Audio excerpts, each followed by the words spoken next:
Flight Sports TV, man. That's my dude. I rolls with him. You heard what the man said. It's Flight Sports TV.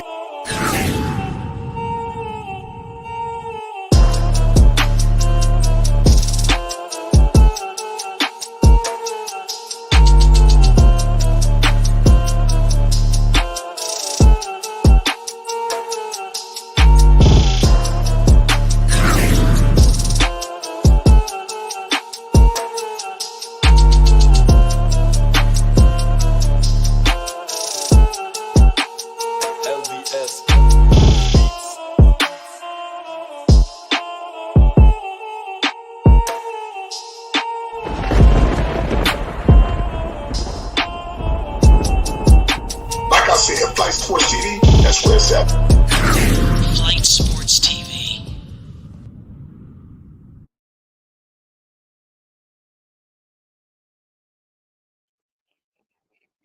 Shout out to Flight Sports TV, the machine, the voice of the voiceless, the people's champ, the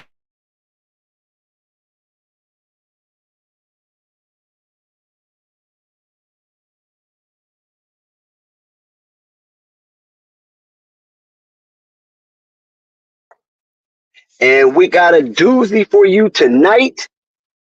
The Los Angeles Lakers, the number one seed in the in-season tournament, will be facing off against the Indiana Pacers,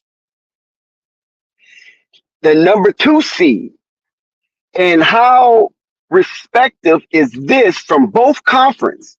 You have the top tier in the in-season tournament as teamwork, as well as individual seeking accolades in the tier of MVP of the in-season tournament. Tyrese Haliburton leads the band as the number one ranked player coming into the in-season championship tournament to be decided by who have more points than the other, as well as hosting or hoisting the NBA Cup. Tyrese Haliburton has been tremendous this year and has been indelibly rewarded for such outstanding leadership and play on the court. Last game that Tyrese Haliburton participated in, semi-finals of the in-season tournament, Tyrese Haliburton was mic'd up. And while he was mic'd up, he said something. Tyrese Haliburton said something while he was mic'd up. And what he said, in honesty, didn't sit well with Damian Lillard. The same Damian Lillard,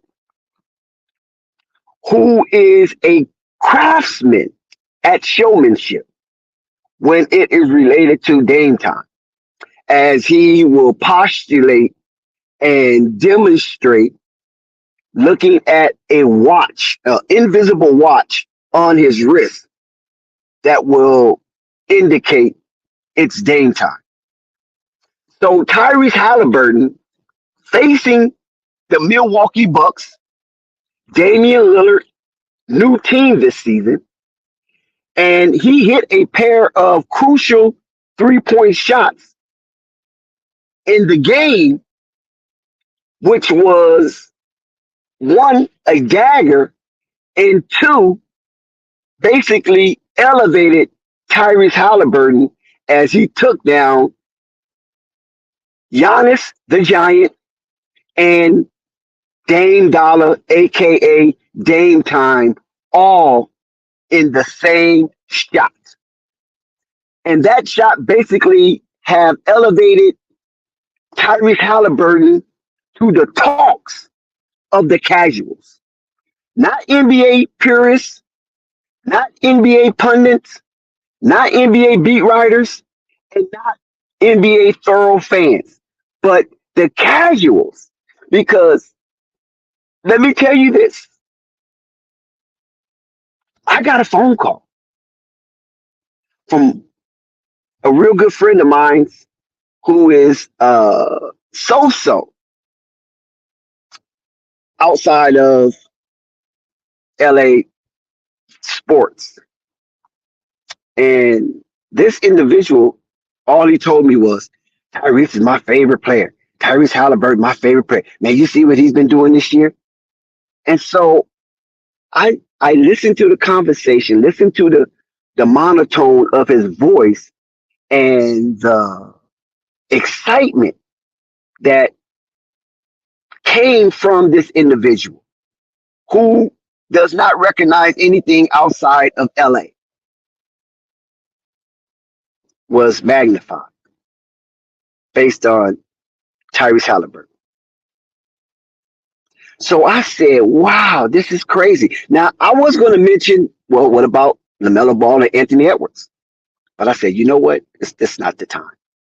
It's Tyrese time. It's Ty time. LaMelo Ball is not playing. Anthony Edwards not playing. His hip flared back up. So Anthony Edwards is dealing with his issues, and LaMelo Ball is dealing with his own injury issues himself. So I said, this is what the NBA wants.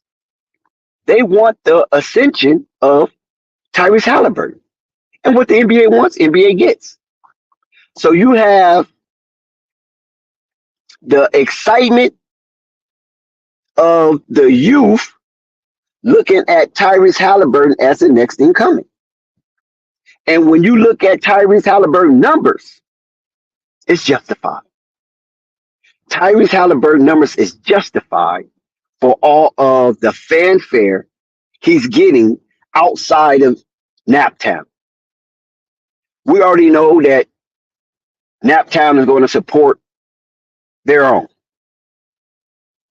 But Tyrese Haliburton is ascending into mainstream folklore.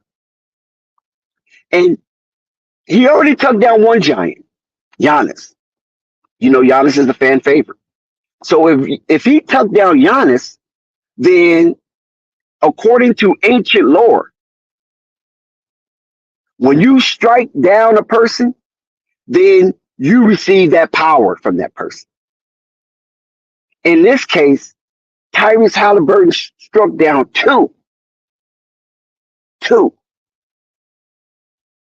two giants in this game. Dame Lillard and Giannis all in one shot on one night, one game in the in-season tournament where the bright lights were shining as bright as they can shine outside of New York, of course, down in Vegas. Matter of fact, I think Vegas might have more surge on the power grid than New York nowadays. So definitely, as far as a West Coast location, the lights in Vegas is as bright as they can be. And Tyrese Haliburton brought his game to the forefront and showed all who have witnessed and observed far and near that he can handle the fire that's in the kitchen. And so Tyrese Haliburton been cooking, and now he has arrived to face none other than the ultimate face of the NBA, LeBron James. And LeBron James, at the age that he is, can he take down this youngster in Tyrese Haliburton? Can LeBron James overcome the youthness of Tyrese Haliburton? Ty, can you handle the freight train coming down the tracks to get buckets? Ty, can you handle the infamous LeBron James Can you handle Ty Ty? As the world will be inquisitive and looking on to see if Ty Ty can handle LeBron James and company. We know LeBron James, when he put his mind to something, he can accomplish it. He puts his head down, get tunnel vision. I'm talking about the myopic kind, and become a battering ram to opposing defense. We have seen this all through the in-season tournament, how LeBron James have turned back the hands of time and uppercut Father Time himself, and Father Time is laying on the canvas, gasping for air, trying to beat the 8 count. It is magnificent and historical of a feat for LeBron James to be playing at such high level at such an old age. LeBron James is the elder in this game. Ty Ty is a youth, is a puppy in this game. And now these two dynamics clash. Yes, they clash. And tonight will be crowned a champion as they will be making history every dribble on that rectangle hardwood. Shout out to the teams that made the in-season tournament championship, but only one will come out to hoist the NBA Cup and receive 1 through 15 or 1 through 17, $500 freaking thousand dollars. There's only one cup, and only one team can hoist it and represent it for the inaugural in-season tournament championship game held at T-Mobile Arena on the Strip of Las Vegas. You know, Las Vegas just, I believe, concluded their Grand Prix. Such an exciting and successful event. So people are still lingering around, looking for something to do. And guess what? The in-season tournament is in full-fledged. All throughout Las Vegas, there has been insignia and emblems representing what's happening tonight in Vegas. The hottest ticket in town. All on the casinos, all around the surrounding areas of Las Vegas. They are reminding people that the in-season championship tournament is underway, and you have two teams, Indiana Pacers as well as your Los Angeles Lakers. Fascinating in itself. We know LeBron James is going to come out with vengeance and remind the people the Lakers are not there by fluke.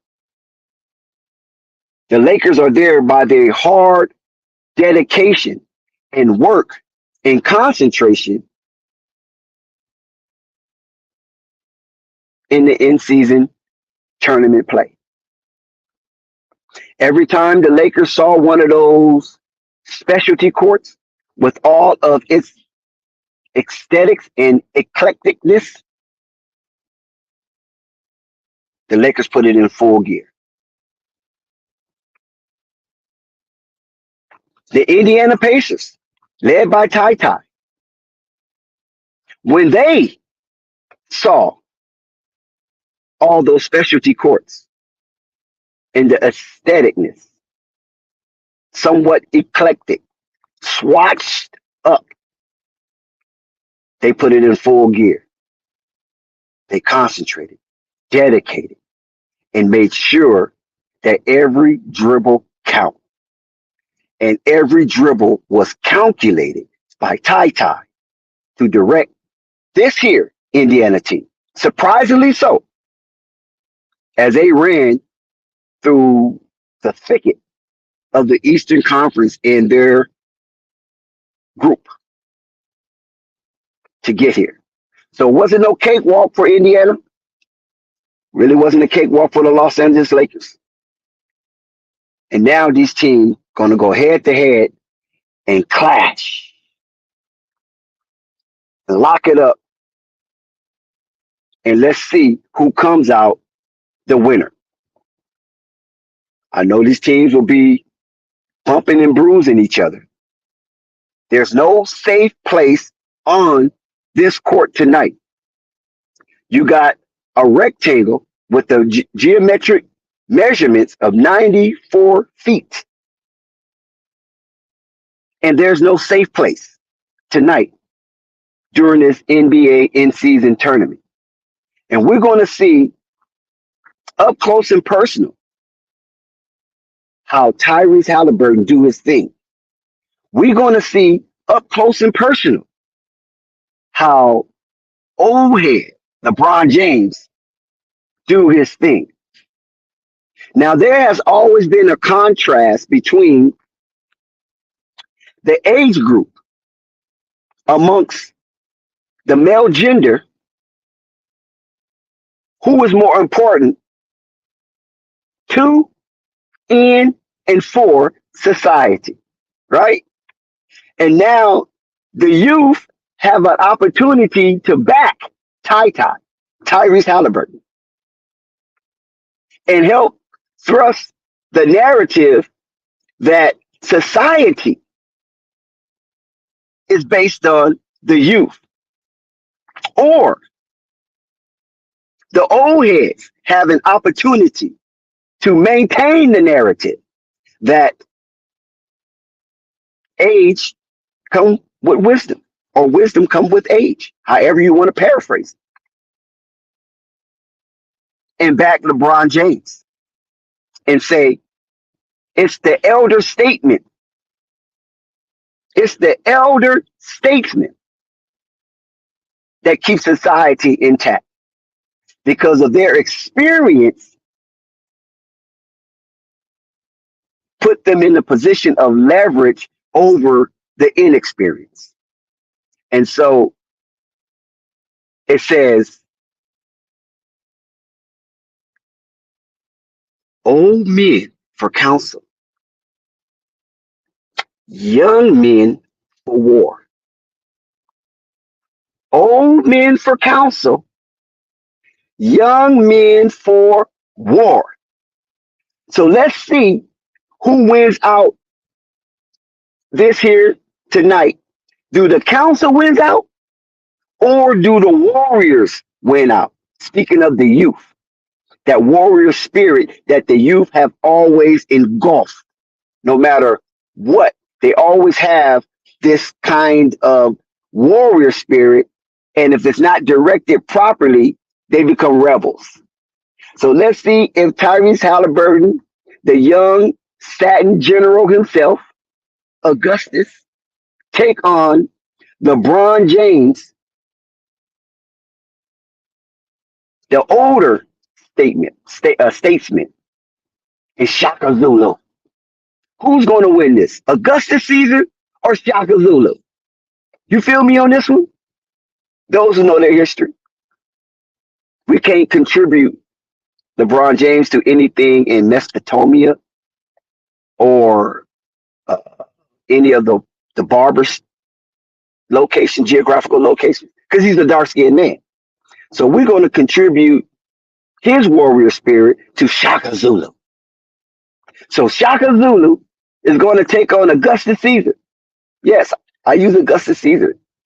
You know, he was a Semite. He was a mixed origin. And I think Tyrese Haliburton got that with him as well.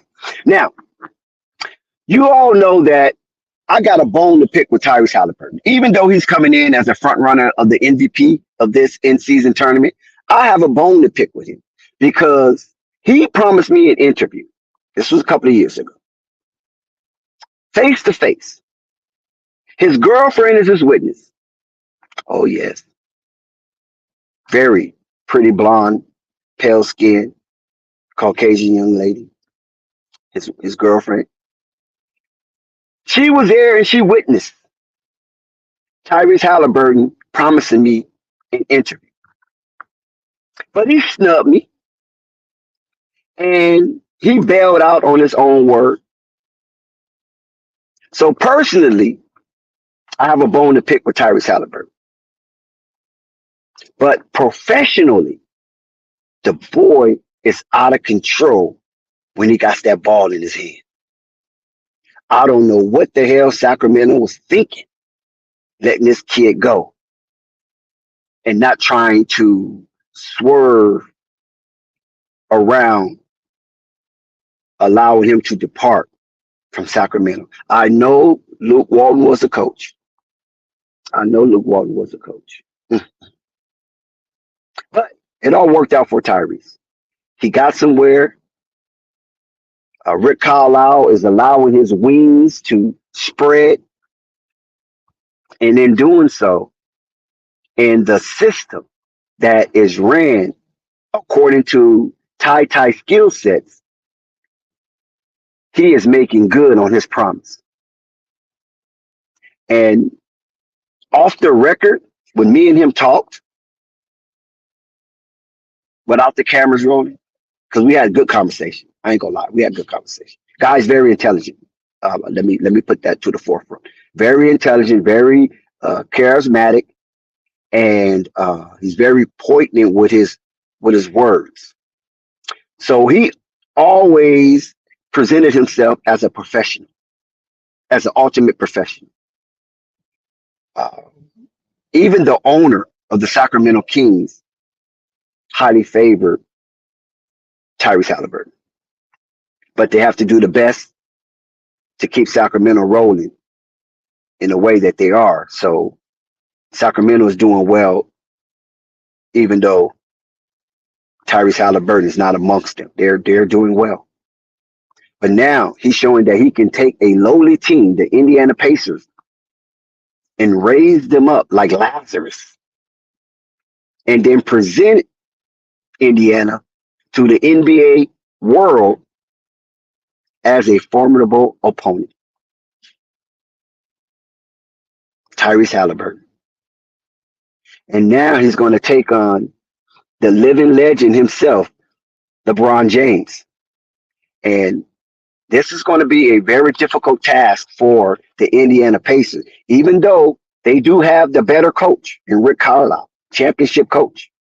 But Darvin Ham have championship pedigree as well, but not as a head coach, but as a head voice of a team. Because he definitely was the voice of the Milwaukee Bucks, even though Budenholzer was the coach. Those guys rallied around the vocal cords of Darvin Ham. So let's not get that mistaken. And now he brings that hardcore charm to the Los Angeles Lakers. And let's see if Darvin Ham can replicate what he did last season in this here inaugural in-season championship tournament play and bring home to the Los Angeles Lakers trophy case a small but important version of championship and put that in the case and allow some of the Lakers who are not as wealthy to receive $500,000. And this is why I know the Indiana Pacers is playing hard. Because when you go to Naptown, certain areas in Naptown, they need that $500,000. I mean LA too, but you could tell Naptown, they ready to thump on the Lakers. But I just believe personally the Lakers are going to be a little too much for them. And Tyrese Haliburton, your Cinderella run is probably over. But it was a good run, and we're not going to knock you for it. But it's probably over. So we have a lot to endure on this here night for the in-season tournament. And let's see if the in-season tournament championship game is as exciting as some of the other games that we have witnessed in this here landscape.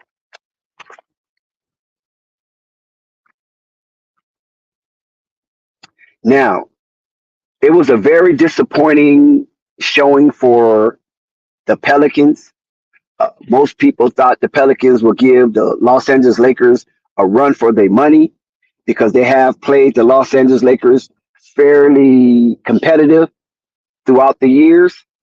Last season was kind of a aberration because of the late additions of the Los Angeles Lakers acquiring in the second half of the season basically made them unstoppable. But now the Los Angeles Lakers went into the offseason and got some more talent to try to cover those glaring holes. And I believe they patched them up. And when the Lakers are fully healthy, they will give the Denver Nuggets a run for their money as they are sitting at the current champ of the NBA. So now we got the in-season tournament and everything that is attached to that. Tyrese Haliburton is doing his thing, and the NBA is prompting him up as a proxy and a billboard to help get more youth involved in the visualization of the in-season tournament and all of its aesthetics that it presents. But let me tell you, sometimes you can get too eclectic and it could saturate the visual of some of the youngsters out there when things get a little too colorful. I know a lot of youngsters are wearing colorful clothes and colorful shoes, but watching it on TV, sometimes it could be unmesmerizing. And I don't think the NBA intend to disconnect themselves from the youth movement. And let's see if Tyrese Haliburton can galvanize that peer group of his to see if he can topple LeBron James and the Los Angeles Lakers. Because you know the Lakers is coming in as a bad guy. See, the Los Angeles Lakers are coming in as the bad guy. I want y'all to know that. LeBron James is coming in as a bad guy. I'm talking about this is the Miami Heat version of LeBron James, not the Cleveland Cavaliers version of the LeBron James. So the Lakers are the bad guy, and Tyrese Haliburton representing the good side of Marvel Comics. This is the narrative that they are promoting throughout this Vegas situation. How Tyrese Haliburton have overcame and knocked out Jason Tatum, Jaylen Brown. He's been vicious like Lil David with that rock, hitting these giants in the head. He knocked out Jason Tatum, Jaylen Brown combination. He knocked out Giannis, Damian Lillard combination. Now, can he do it for a third time and knock out LeBron James and AD? Can Tyrese Haliburton show that he have the stamina to knock out a LeBron James-led team that is coupled with Anthony Davis? Do we have enough? Is it enough for Tyrese Haliburton and Obi Toppin to take down LeBron James and Anthony Davis? And if you don't want to use Obi Toppin, you can use Miles Turner. Is it enough? I say it's not. But what do you say? Do you think there is enough in Indiana to take down a Los Angeles Laker team that's basically playing a home game? Because Vegas is just a hop, skip, and a jump away from Los Angeles. And Los Angelinos frequent Vegas all the damn time, all the time. And it's like I said, it's a hop, skip, and a jump. They leave on Friday, come back on Sunday. And this is a frequent thing, regardless of holidays. Los Angelinos, as well as those in the IE, those in Orange County, this Southern California, period. And you have remnants from Central California and the Bay Area also come down to populate Las Vegas for various reasons. So the crowd is going to be ecstatic. The crowd is going to be excited. The crowd is going to be elated to see the Los Angeles Lakers playing for something. And at the conclusion of what they are playing in, will crown a champion. So I'm thinking more Los Angeles Laker fans are taking this a little more serious than before. Is because they see the impact of the in-season tournament as a galvanization to push forward and to generate momentum once the tournament is over. And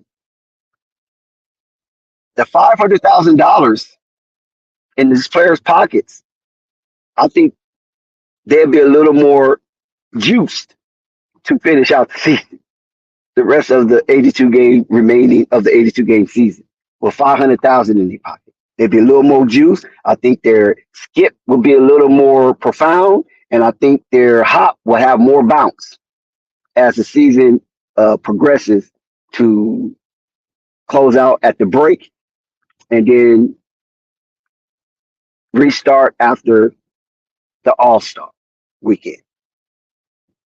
So it's critical and it's crucial for these two teams to come in and take this game by the horn and control it and leave out as a champion. Are you guys as excited about this game as I am? Even though your team is not involved, or if your team is involved, can you look at Tyrese Haliburton as the new face of the NBA? It almost seemed like Tyrese Haliburton had supplanted Zion Williamson and Ja Morant. Squeaky clean guy, smart, intelligent, leader of a team, putting wins under its belt, just like Ja Morant was doing. And then we already know what befell him.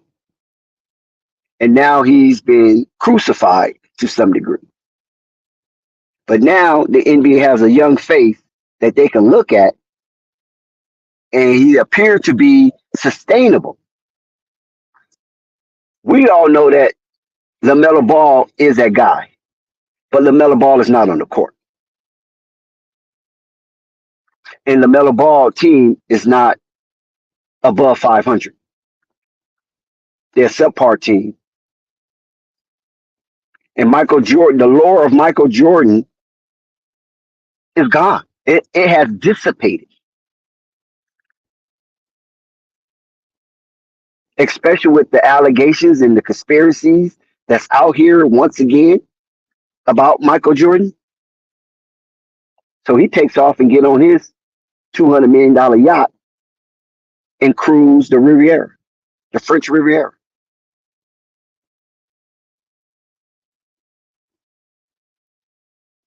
And so now we have the new unsung young hero from the 2020 draft, the most lucrative draft, as speaking for commodity and investment in those commodities of that 2022 draft. LaMelo's injured. Anthony Edwards, the number one overall pick, injured. And here is Tyrese Haliburton and Obi Toppin putting on the show and have an opportunity to make history as the first to win the inaugural in-season tournament championship. If Tyrese Haliburton comes out with this NBA Cup, they're going to elevate him as the face of the 2020 draft. I'm telling you that right now. So get ready for it. Only person that can stop this is LeBron James and company. Because who remembers who finished second? It's an in-season tournament already.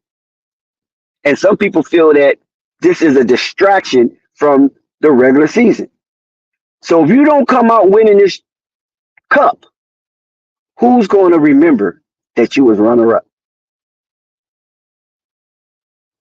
in the in-season tournament? As we slowly approach tip-off time,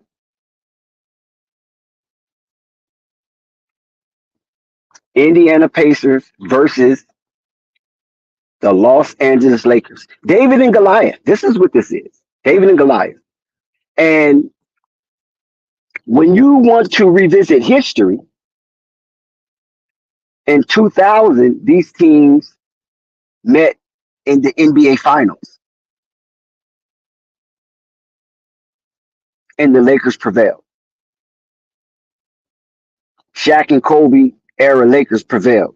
So these teams are not familiar. I mean, they're not unfamiliar with each other as a franchise playing in a meaningful game.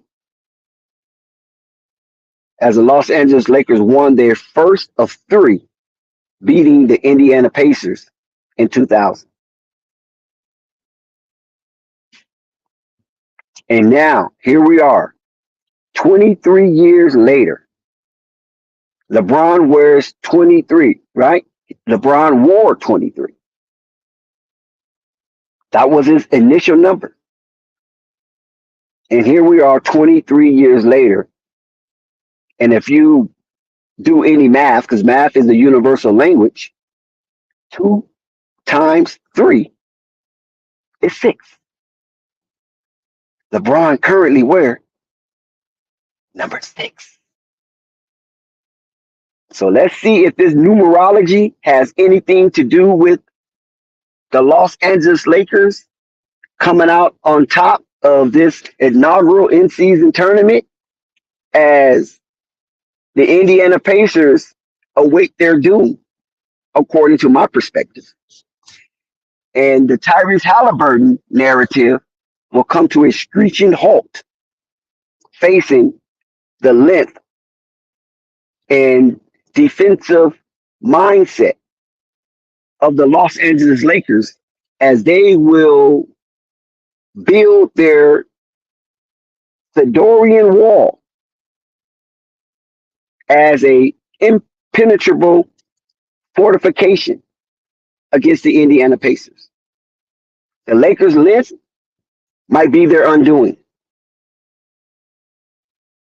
I'm talking about the Indiana Pacers' undoing. And Lakers know how to win basketball games when it counts, especially this group of Los Angeles Lakers. They all are flanking behind Shaka Zulu, LeBron James. Because this is what it's going to be.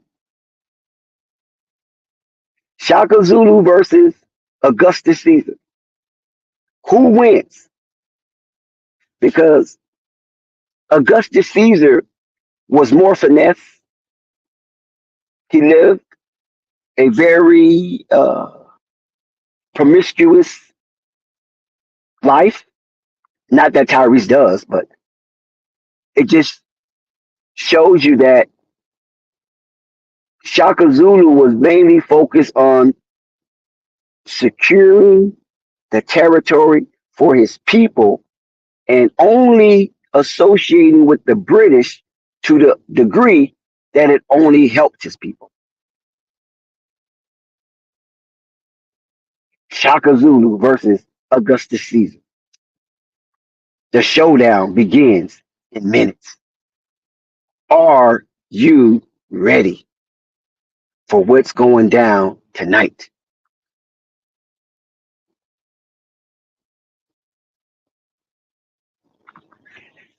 I also want to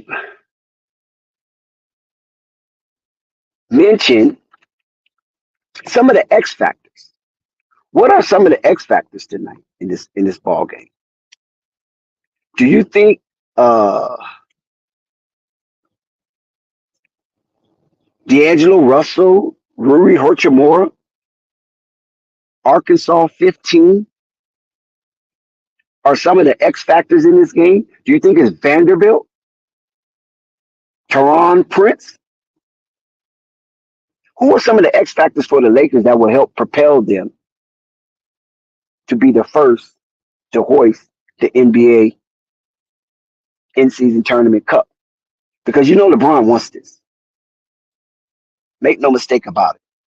LeBron wants this trophy. And the prestigiousness that comes with it because it's the first. It's the first trophy. It's the first. LeBron wants to be the first. That is something that he can add to his resume, and his name will be imprinted in history forever. That is something that can never be broken when you are the first. Everything after that is replication, duplication. And to some degree,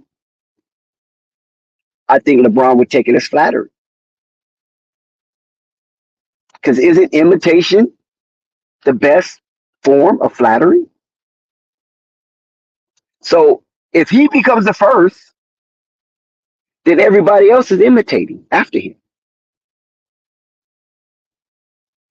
And I think LeBron wants to make his indelible mark on the in-season tournament as a champion and be crowned the very first champion of the inaugural in-season tournament champion.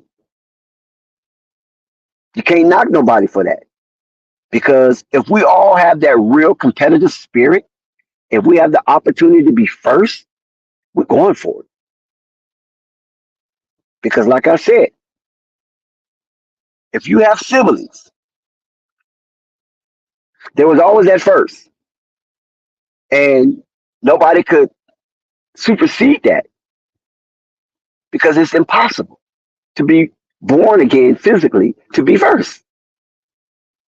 So this probably the mindset of LeBron, and I think this has resonated with the rest of the Los Angeles Lakers in that locker room. They want to win this for the old head and for LeBron to have something he done first. Because all of LeBron James' career, he's been chasing others. And if LeBron James win this tournament and is crowned a champion, all others that come after will be chasing him.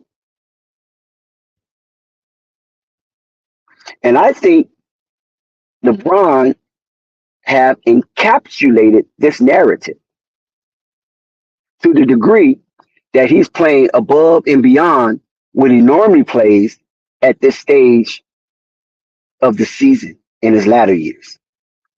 Normally, LeBron turns it on after All-Star break. But he's been turning it on every time he sees one of these specialty courts.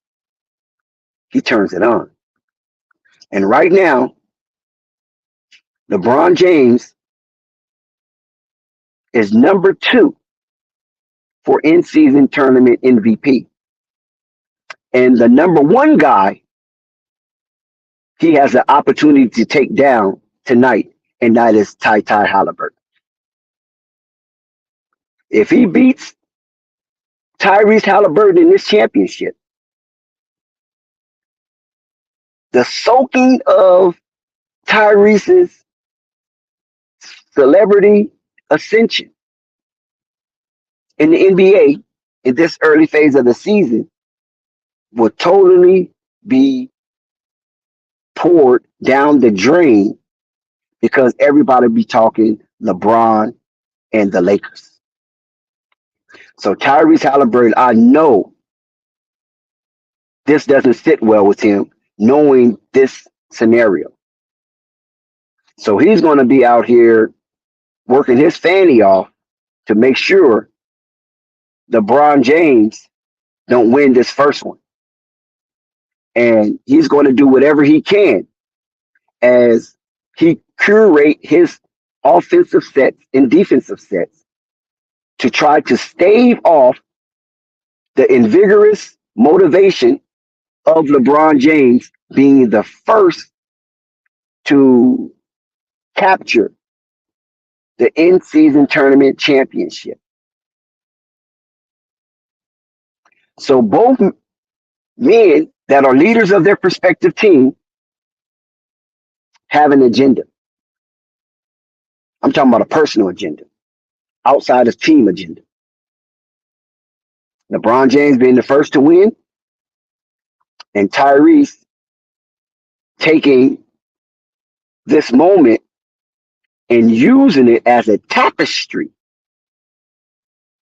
to separate him from Anthony Edwards and LaMelo Ball.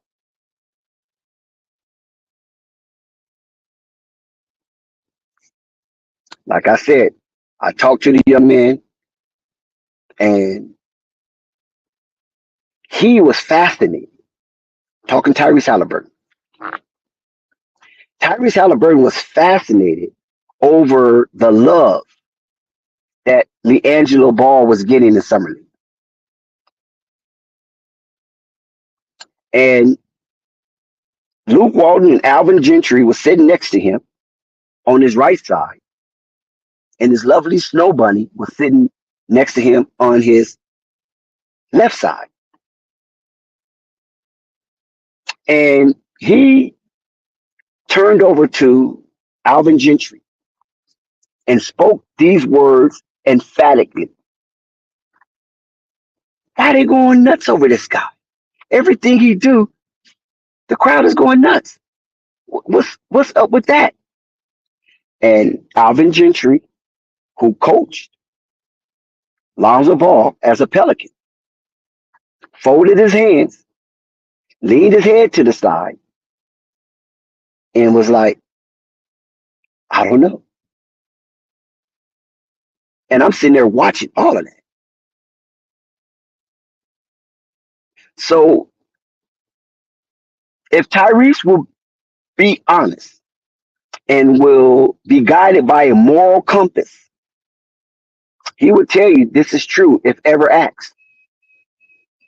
When he saw LiAngelo Ball play in the Summer League against his Sacramento Kings at the time, he was enthralled and shocked on how much the fanfare LiAngelo Ball was getting, and he didn't go through the college portal, nor was he even drafted at the time. He couldn't understand it. And based on that, I want y'all to hear me good. Based on that scenario, Tyrese Haliburton denied me the interview. And from that point on, he shunned me. He wasn't friendly, but he wasn't an asshole. He just shunned me. And so I tapped his little Snow Bunny on the shoulder. Very pretty Snow Bunny. He don't have no ugly Snow Bunny, so I'll give him that. Tapped her on the shoulder and was like, ma'am, could you remind Tyrese, you're supposed to give me the interview? He said, yeah, sure. I remind him. And she said, babe, don't forget, the guy wants the interview. You told him you was going to give him the interview. And Tyrese looked at her, not looked at me, just looked at her sternly into her blue eyes, her sparkling blue eyes, and said, I'm done with that. Don't ask me again. I was like, oh shit. And then she looked back at me a little regretful and semi sorrow and replied, I don't think he's going to give you the interview. I think he's busy watching the game and he don't want to be disturbed. Even though I saw and heard it all, I was like, okay, man, thanks. Now, let me tell you why Tyrese Haliburton denied me the interview. He denied me the interview based on my mask because it was a mask mandate, right? So on my mask, it was a type of mask that had sequential, and it had neon, it had ELD lights going across my grill, and it said Jello. It's going across Jello. That very mask was the same reason why the owner of the Sacramento Kings, an Indian from India, he's not American Indian, he's from India, wanted to take a picture with me. Facts. This is a billionaire. Never spoke to a billionaire in my life. This is my very first time ever spoken to a billionaire, and it was my last time speaking to a billionaire. Because of that mask that said Jello. In sequential motion and LED lights. Jello.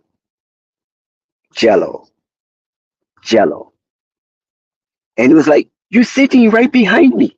You are so bold to have such a mask on like that. Please, let me have the privilege of taking a picture with you in the mask. I was like, sure. He called one of his assistants up, took the picture. I think the guy was running the social media network for the Kings, if I'm not mistaken. He's a young guy, another Indian, but he was young. So I know Tyrese Haliburton pays attention to LaMelo Ball. I know this.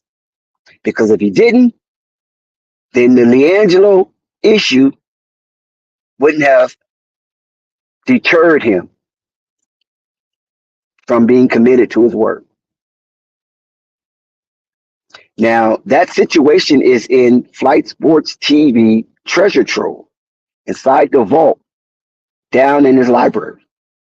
It's still there. We got receipts of that whole thing.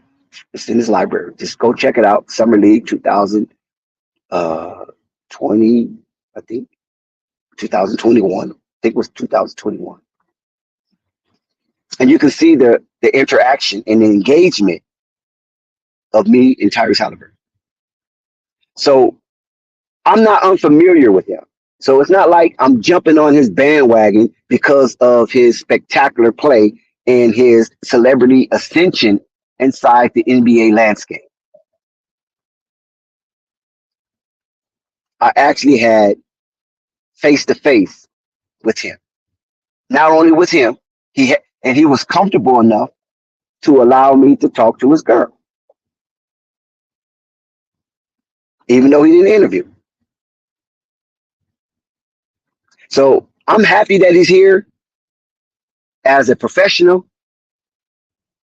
but as an individual, I thought that was some cocksucker shit. And let me finish this off. Every time LiAngelo got the ball, they screamed for Davion Mitchell to get on LiAngelo, even though Davion Mitchell damn near comes to LiAngelo's shoulders. But he was recognized as a best defender, and I think he was co-MVP along with, was it Peyton Pritchard of the Summer League? They were screaming for Davion Mitchell. Luke Walton is over there laughing. Alvin Gentry was just flabbergasted while Tyrese Haliburton was barking instructions to the summer league team to make sure D'Angelo do not score or didn't score. I think he ended up with 6. So that's why I know Tyrese Haliburton pays attention to every LaMelo Ball's dribble. He got that one eye open, watching to see what the Hornets is doing. But now LaMelo Ball is down. Anthony Edwards is down. And he is looking like the prize of the 2020 draft. Like I said, is the most lucrative draft based on commodity and investment, financial investment ever in the NBA. And nobody talks about that except Flight Sports TV. Nobody talks about the dynamic of that 2020 draft as we closely approaches the tournament. So just keep that in mind as Tyrese Haliburton sits atop of the MVP front runner. I think the Heisman is going to be announced tonight. That's interesting. We got another opportunity to see a Southern California quarterback out of the IE, San Bernardino, California, win the Heisman. He's a front runner. Jalen Daniels, LSU. He's a front runner. He's over Mike Pence Jr. So let's see how that lands tonight. But definitely, Tyrese Haliburton is going to play his ass off tonight. And I'm going to warn you guys. He's going to attempt to play his ass off tonight. But the Lakers have something in store for Tyrese Haliburton because the Lakers, not only do they have length, they have defensive mindset that is determined to shut down the other guy's best player. The other team's best player. So that's why it's going to be a difficult task for Tyrese Haliburton to have these numbers. Now, if Tyrese Haliburton put up these monster numbers as we have been accustomed to against this Los Angeles Lakers and this LeBron and AD archetype, the kerfuffle and the cacophony attached to the kerfuffle will not cease as Tyrese Haliburton will be crowned the prize of the 2020 draft. Watch the articles, watch the narratives, watch the pundits. Purists is already into Tyrese Haliburton because they believe he is a typical point guard. Now, Damian Lillard sent a ominous message to Tyrese Haliburton after mimicking Damian Lillard in his game times in-game celebration. He's like, listen, dude, I'm cool with that. That's all good. You won. But be humble. Like, wow, Dame? Really? He said, be humble. He told Tyrese Haliburton to be humble. He's cool with all that, mocking him, because he did that to Paul George and others. But he said, be humble. So that took me aback. That took me aback because for Damian Lillard to tell him to be humble is almost insinuating that Tyrese Haliburton is reading his press clippings.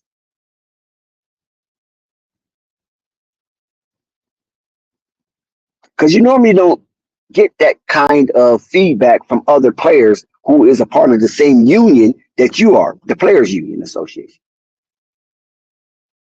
Be humble. Don't get to read these press clippings because you're on a roll right now. Because Ant-Man, LaMelo Ball's coming back. They ain't out. They just down. They not out. They just down. And when those guys get back and start to cooking, will Haliburton still receive the kind of fanfare and celebration that he's receiving right now? Is that what Dame Lillard is insinuating to Tyrese Haliburton? Don't get caught up in it. Look at the drop, the precipitous drop with John Morant. Look at the precipitous drop with Zion Williamson. Both of those was NBA Golden Boys. And look how they turned on them. Maybe that is what Damian Lillard was alluding to, as he is a star veteran in the league.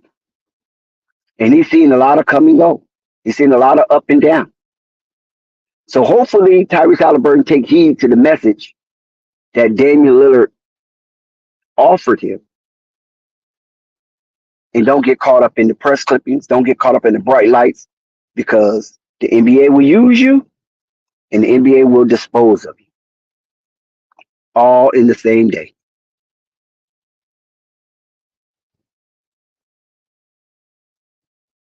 LeBron James is coming to town. It ain't Santa Claus. It's LeBron James is coming to town. LeBron James is coming to town. LeBron James is coming to town. Can the Pacers outmatch the length, strength, and determination of a LeBron-led Los Angeles Lakers? As LeBron wants this first inaugural in-season tournament championship. Can that happen? Can that happen? We'll talk about it in just a minute.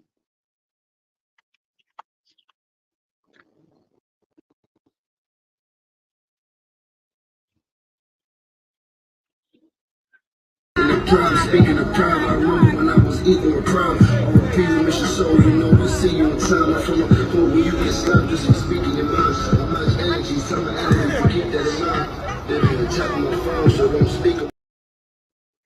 Please subscribe to Flight Sports TV, hit the like button, and leave a comment.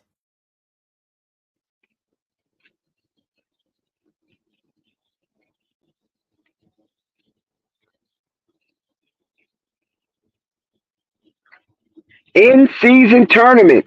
Shout out to Flight Sports TV, the machine, the voice of the voiceless, the people's champ, the hottest in the streets. We are on a vengeance. We got the power rankings out. We got the Sixers moving to the number one slot of the power rankings. We got Joel Embiid being the number one MVP candidate right now as he hopped over Jokic. And Chet Holmgren still holds down the Kia Rookie of the Year ladder, number one spot. Brandon Miller is number 3. And that situation there. So how you guys feel about tonight's game? Who you got? Who you rocking with? Are you rocking with Indiana? Are you rocking with the Lakers? Who y'all rocking with tonight? As they enter the game is underway, but for some reason, I can't get it. What the hell happened? Here we go, tip off. It's underway. D'Angelo Russell with the ball as he being harassed by Brown. LeBron James That goal's looking good. A little chippy, got a little chippy, and D'Angelo Russell misses the first shot. Here come Tyrese in the corner to heal. Yes! They score first. Indiana officially scores first. And it is 3-0. Lakers with the ball. Here comes Cam Reddish with the lay-in. And yes, 3-2. Cam Reddish is the first Laker to score. So both teams are officially on the board. Shout out to Flight Sports TV, the machine. Please hit that like button. Here we go. Obi Toppin. Yes, with the circus layup. Obi Toppin. It's good.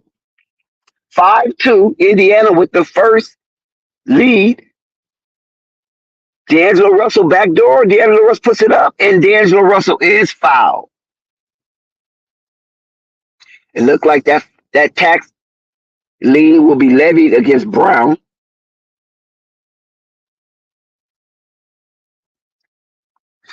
So there will be 2 free throws. Indiana coming into this one at 12-8. The Lakers coming in at 14-9.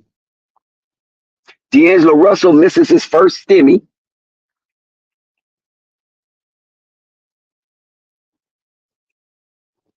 And he shoots it for his second.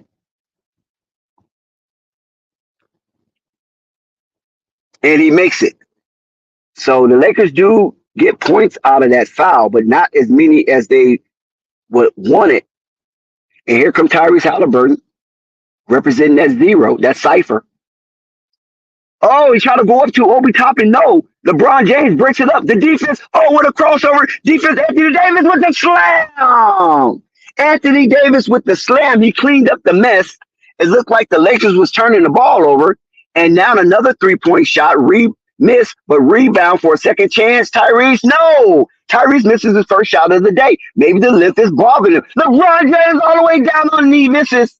LeBron James came down as a freight train, but he missed the layup. Trying to fight inertia. Another missed 3-point shot, and D'Angelo Russell will slowly bring the ball up the court. He gives it to Anthony Davis with a slam, and now the Lakers have tied it up. Oh, actually took the lead, 7-5. Lakers' first lead of the night. Tyrese Haliburton is being harassed by Teron Prince, and he throws it away. Tyrese first turnover in the in-season tournament. First turnover. Tyrese Haliburton turns the ball over. The Lakers get it. LeBron James ran down the court trying to muscle his way in, but he was unsuccessful. But it looks like LeBron James will go to the line to shoot 2 as the Lakers. No, they don't give him the foul on the shot. It's on the floor. But the Lakers are up. D'Angelo Russell with the attack. D'Angelo Russell shoot. Yeah, he makes it. And 1. He makes it. D'Angelo Russell makes it. I think they're going to give him the shot. I think they're going to give D'Angelo Russell the shot and the foul. Maybe they're going to look at the replay because he was definitely in shooting motion. Oh, no, that's on the floor. D'Angelo Russell, you can't get that one. I don't think they'll. Yeah, it's on the floor, and it's rightfully so. Good call by the ref. So here come the Lakers. LeBron in the elbow. Obi Toppin guarding him. LeBron puts it up. Good defense from Obi. And now Tyrese Haliburton has the ball as he brings it up. And he looks like he's being trapped. And the shot is up. No good. Rebound Prince. And here comes the Lakers as LeBron James will lead the chore. And LeBron James all the way down to the line scores. LeBron James, the freight train. Shaka Zulu is in the building. Shout out to LeBron James as old head is defying gravity. Tyrese with the 3. Yes. Nice 3-point shot for Tyrese. A very unpeculiar shot, but it goes in. That's all that matters. Tyrese is on the board. D'Angelo Russell with the pick, D'Angelo Russell with the pull-up, and D'Angelo Russell scores. We talked about D'Angelo Russell being an X factor in the pregame show. Let's see if that stands true. Indiana Pacers, Obi Toppin, yes. Obi Toppin from the distance. It's a tie ball game. Obi Toppin from the distance, and he nails a three off of a give and go with Turner. Here comes D'Angelo, up and up. Yes, with the alley oop to Anthony Davis. D'Angelo Russell to Anthony Davis, 13-11 inside the 7-minute zone. There's a whistle on the play, and I'm confused because I didn't see anything from my camera angle. D'Angelo Russell is playing outstanding right now. I just hope this stands because we know D'Angelo Russell will drift into no man's land. Here come the Pacers. They're looking to be aggressive. Good defense and good block by D'Angelo Russell. He blocked somebody jump shot. 13-11. D'Angelo, oh no. But rebound Lakers, so they get a second chance to make a first impression. Anthony Davis from the elbow. Yes! Anthony Davis with the 12-footer. 15-11. Lakers up by 4, their largest lead of the night. All of the Indiana Pacers are operating their offense from above the arc. And it looks like there's a foul. LeBron been trying to sacrifice his body in this in-season tournament, but that one didn't go his favor. I think LeBron will be levied with a tax lien, and that should be his first foul of the night. Anthony Davis looked like he's going to the bench. Anthony Davis started out strong with 8 points. He lead all scorers. Free throw is good from Turner. Shout out to Kyrie Irving. Hope that he gets well. He has an injury and he will be out for some time. So we get a break in the action. 15-12. Los Angeles Lakers have the early lead in this one. 7 minutes, 12 seconds in the first. And I'm liking what I'm seeing so far from both teams. Who would have thought that Obi Toppin would go over to Indiana and be launching from the distance? So that shows the growth and maturation in Obi Toppin's game that he wasn't able to explore or expose to the fullness in a New York Knicks uniform.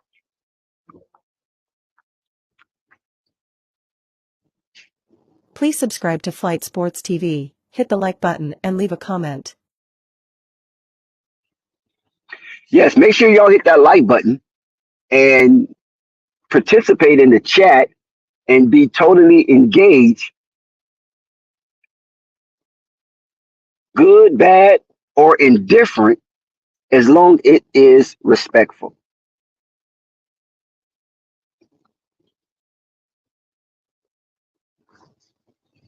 So shout out to the chat and everybody that's rocking with Flight Sports TV right now. We appreciate your presence here with us.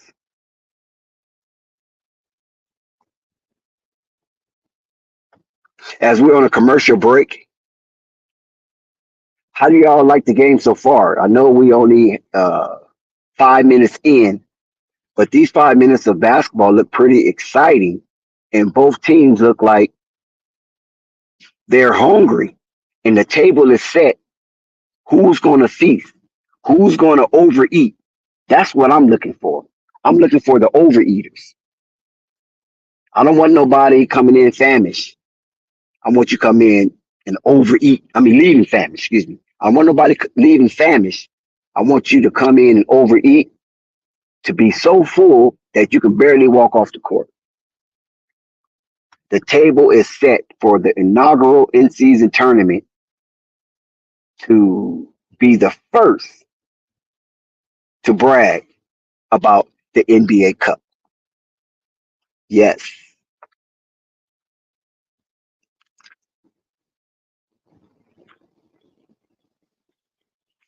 So we're going to see who's going to be able to hoist that trophy. I've always been a fan of the NBA in-season tournament. Regardless,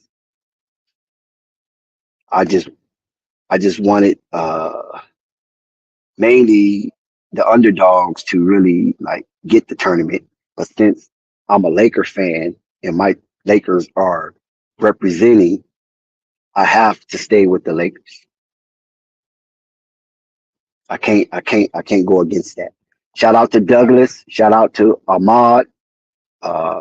Shout out to Thunder. Shout out to Son of Will. Shout out to RC on the Aces. Shout out to Contrail. Shout out to Flight for powering this stream live play by play of the in-season championship tournament. As we're back in action, fellas, ladies and gentlemen. LeBron James on the arc being guarded by Obi. LeBron James take Obi to the rack. Obi tries to defend, but LeBron James gets it. He shoots it over the outreach of Obi Toppin, and here is the Pacers running with pace. Normally, Pacers are a kind of slower, methodical team, but it seemed like the Pacers this year have outpaced the NBA and is leading the NBA in pace. Salute Flavor Flav. Yay, boy. You know what time it is. You can't see me, you're blind. Missed shot, AD with the rebound. Here's the Lakers. They're running with pace as well. Prince, yes, and one. Oh my God. Yes, I love it. 19-13. Foul on Miles Turner, who disagrees by the expression on his face. And Taurean Prince will go to the line to cap off an and one. Nice deceitful move he put on Miles. And Miles was not able to position himself properly. And foul was called. And he does caps it off. Lakers 20-13, a 7-point advantage for the Lakers. Now the Pacers slow the ball down, but I noticed the Pacers running their offense from beyond the arc. So that's kind of unusual for a team like that. Oh, nice play. They missed the shot, got the rebound, reset, and got it down into the paint, and D'Angelo Russell was unable to defend successfully. As now D'Angelo Russell is dancing in the garden. Oh my God, D'Angelo Russell up and under, yes! D'Angelo Russell was dancing in the garden. And he makes the acrobatic layup, and Obi top. Oh, wait a minute. Something happened. It was a push. I think that's another one on Miles Turner. So Miles Turner have two quick ducks against him. Man, that was a nice shot for D'Angelo Russell. So we can count that as a turnover. D'Angelo Russell will inbound the ball as the ball is rewarded to the Los Angeles Lakers. And here we go on this nice blue and red court with the fans sitting in the blue light section. And the aesthetics is just crazy right now. Prince, oh, it looks like Prince is going to pull up. He hesitated, gives it, oh, turnover. Lakers give the ball right back to Indiana, didn't take advantage of the Indiana turnover. LeBron James goes to the bench. There's no sighting of Arkansas 15. So instead, they go to Vanderbilt. He's the first man off the bench for the Lakers. And he's harassing. Oh, air ball. Tyrese Haliburton shot an air ball. Vanderbilt with the outstanding defense. I said that length would be a problem for, oh, good block, Miles Turner. That length would be a problem for Tyrese, and he might not have the numbers. Not a block, but they call a foul. This time, Taurean Prince will be levied with a tax lien, and Bruce Mathern will go to the line as he will be rewarded for his aggression. But you know what? I think they need to look at that. That was all ball. That was all ball.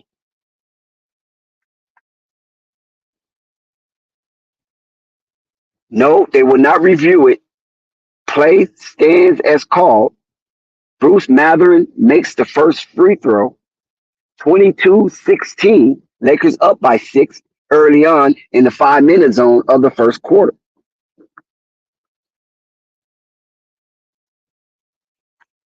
I agree with you, son of Will. Lakers need this one, and they playing like it. Matherin hit both of his stimmies. Indiana is turned up on the defense, but they break the press wide open from the corner and is blocked. Good block by Obi Toppin. You know Obi Toppin got the hoppers. Oh, no, that was Tyrese Haliburton with the block. Anthony Davis with the rebound, so they don't benefit off the terrific defense from Tyrese Haliburton. Here's AD in the block. He's challenging Miles Turner. He's pushed. And one! Another and one for AD and the Lakers. He will go to the line to cap off this stimmy. 24-17, Los Angeles Lakers up by 7 in the 4-minute zone of the first quarter. And Anthony Davis will shoot one. That almost was reminiscent of the Ralph Sampson shot against the Los Angeles Lakers in the Western Conference Final that sent the Houston Rockets into the championship game against the Boston Celtics. The Twin Towers lost that. So Anthony did not capitalize off the and one. Tyrese Haliburton looking confused out there. Oh my God, look at this. And now the Indiana Pacers get the opportunity to get an and one.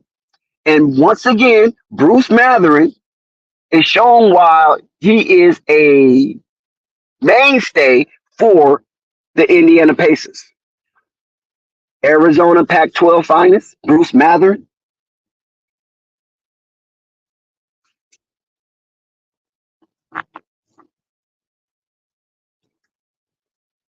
So he will go to the line. Let's see if he can capitalize off the N1. He already made 2 free throws earlier. Oh, he missed. It wasn't an N1. So that shot was missed. It looked like it went into the basket. Somebody was playing with the nets and got me confused. So he missed the first stimmy. And here's his second attempt. And he makes that one. So he goes 1 for 1. And here come the Lakers giving it to AD in the dunker slot. Back to the dunker slot, AD. They look, oh my God. Oh, but they ripped him. AD with a $1 million move, but a $1 finish. And Obi Toppin benefits with a slam dunk. And now they're on a 5-0 run. And it's 24-20. D'Angelo Russell again kicks it out. Oh, he missed it. But AD gets it. Vanderbilt tried to destroy the whole Pacer team, but he missed the dunk. But AD was there, get the curve, and he lays it in. Oh my God, here come another and one attempt. Matherin again. They have no answer for Matherin right now. So Matherin looks like the better player tonight. 26-22.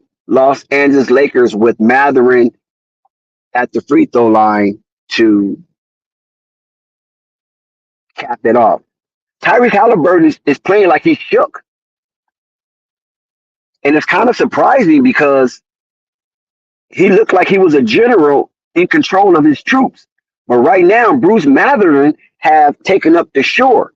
It's almost like the Ducelini in oh, wait a minute. Oh, AR 1-5, baby. Yes. Lakers is on the threshold of a 30-point quarter. They have 3 minutes and 20 seconds to get one basket.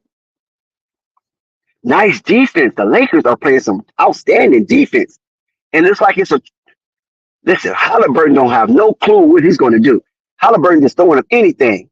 Air ball Haliburton. Air ball Haliburton. Haliburton is throwing up anything. Damian Lillard warned this young man to be humble. And the way he's playing right now, it looks like he was the last pick of the 2020 draft. Now AR-15, dazzling. AR-15 with the layup. Uh-oh, was it bucket interference? or was it a foul? So Indiana is irate. They feel that the referees are not being partial, but Haliburton is playing like boo boo right now. What the hell happened to Haliburton? Was Dame Lillard right? Was he reading his press clippings?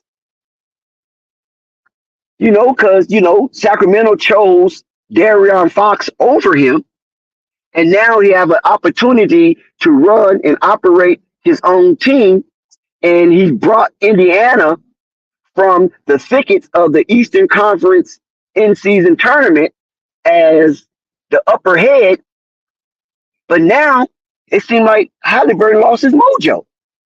Do any of you LaMelo stands? Do any of you LaMelo ball holics got a voodoo doll sticking it with pins on Haliburton of this fabulous night in Las Vegas? Come on, confess. Who got the voodoo doll and sticking it with pins on Tyrese Haliburton? Because whoever have it is working right now.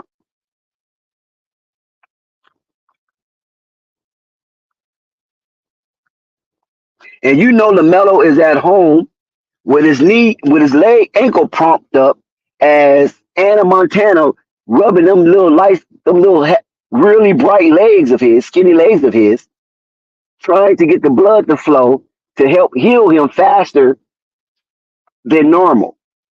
And he's looking at Haliburton like, what? This cat? Y'all trying to pump this cat up? But like I said, it's going to be difficult for Haliburton in all respect because of the Lakers' length and determination to get this one for LeBron.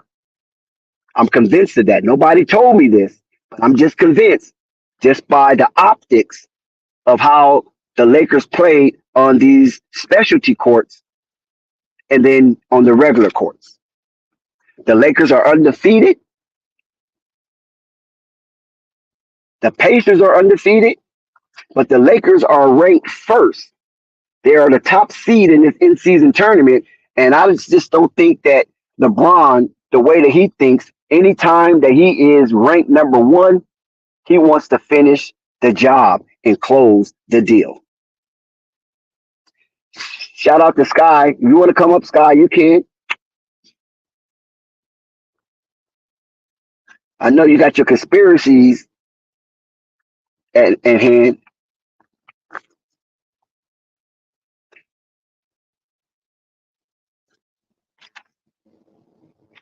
Shout out to the chat and your engagement. I appreciate you rocking with Flight Sports TV tonight.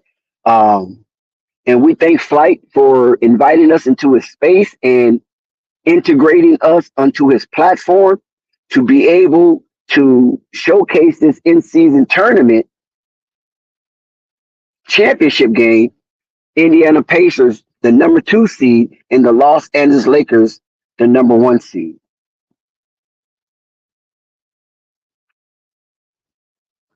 Well, I mean, Sky. I mean, I don't have nothing to say about that. But right now, we're back into action, and Arkansas 1-5 is at the line, and he cash monies it.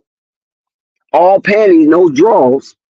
28-23. Indiana only down by 6 or 29-23, and they're not playing that well. Well, at least Tyrese not playing that well. Matherin is definitely keeping them in the game, and it looks like. Was that Brown or Reggie Jackson? Might have been Reggie Jackson on that shot right there. They got to be careful about this Reggie Jackson. I mean, not Reggie Jackson, excuse me. Oh, nice block from Turner. LeBron at the 3-point, he change up. They give it back to AD. AD's going to redeem himself. No. Rebound Lakers. Austin for deep. Oh, almost got in. AD with the rebound, and AD is fouled. Austin was from deep, and it looks like it was going in, but it hit the back of the rim. He had too much juice on it. AD's fouled, but now AD acting like he hurt. This is the shit that disturbs me about this guy.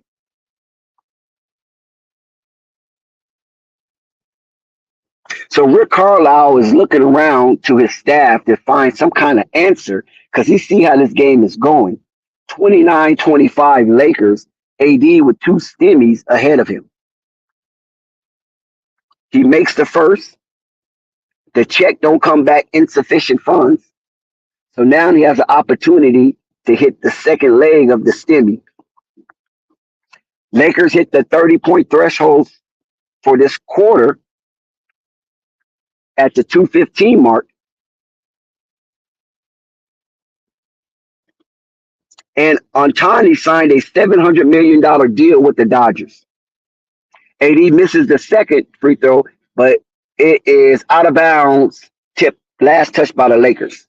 $700 million deal with the Los Angeles Lakers. Can you guys believe that? A player signed a $700 million deal when the $1 billion deal is right around the corner. So here we go, Indiana. We got TJ McCullough out there that's running the offense and almost turned it over. And he gives it to, I don't know who that guy is, but he cash money that. 30-27. Indiana's on the run. They're down 3 inside the 1-minute zone. LeBron James is called for a offensive foul. And so they turn that over without putting up a shot. And Indiana has an opportunity to tie the game with a 3. Yeah, it was a moving screen for LeBron. He's been in the league way too long, thinking he can get away with that. I don't even know why guys move when they do screens. Just stay still.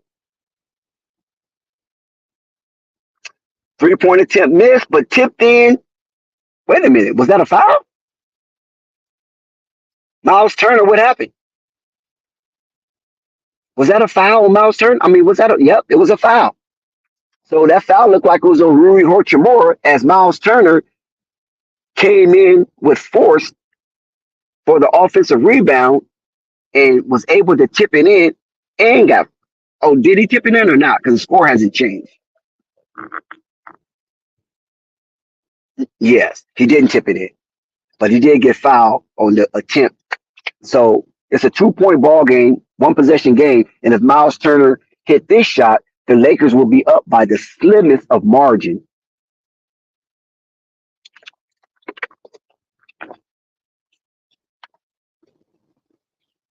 And he's up, shoots, and it's good. Miles Turner makes both.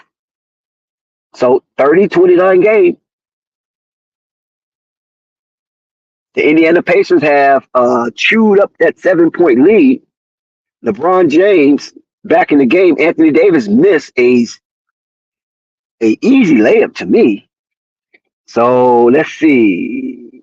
Oh, good rebound, Anthony Davis. Miles Turner had a chippy and he missed his. So both big men missed chippies back to back. And here's AR-15. No, he surrenders. He gives it to Rui. Rui with the aggression. No, Rui shots it a little too hard, and Indiana comes down with the rebound as Tyrese Haliburton is on the bench, and Indiana's making a serious run right here. Rebound AR, and it's a foul again on Buddy Hield. Anthony Davis is hot, 6 for 9 with 13 points, and the rest of the team is 7 for 15 for 17 points. And if you put 17 and 13 together, no matter where you are in the solar system, you're going to come up with 30.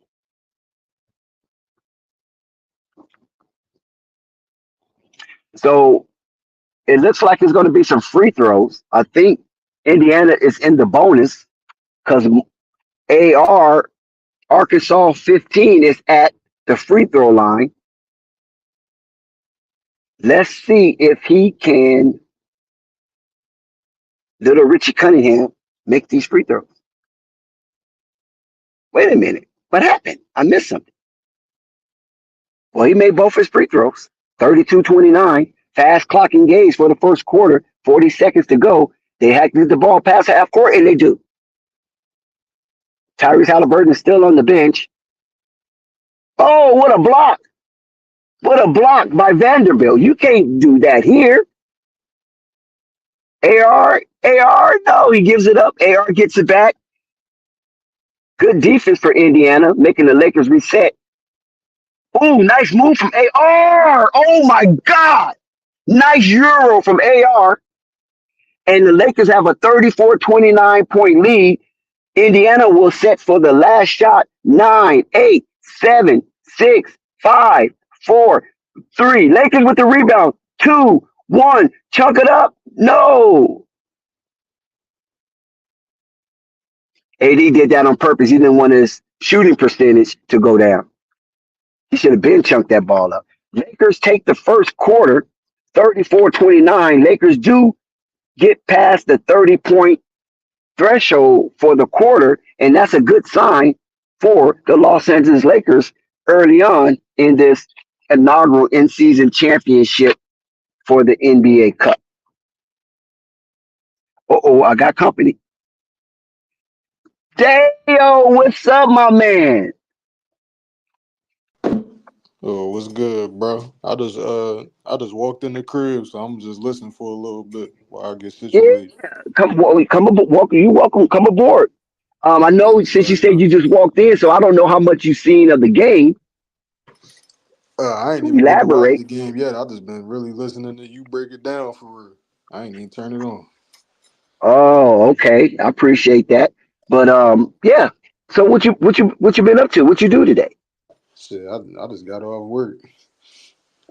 I just got off work, walked in the crib, about to settle down real quick, turn this game on.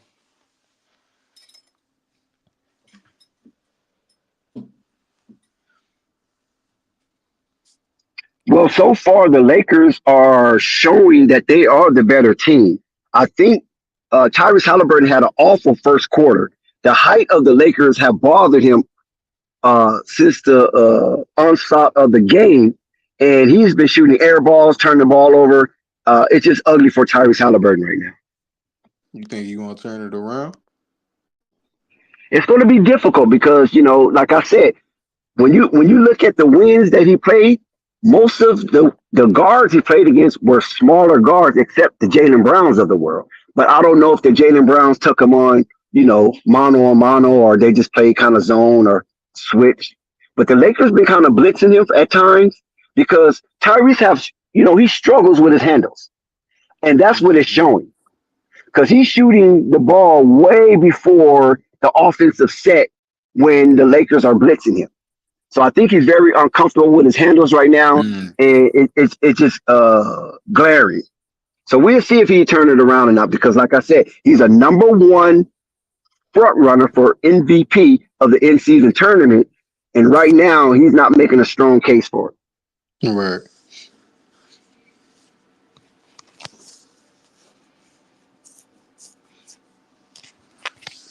I'm about to get situated right quick. I'm gonna mute my mic, but I'm gonna be listening. I'll be back in like 15, 20 minutes. Okay, no problem. We're on commercial break. All right, bet.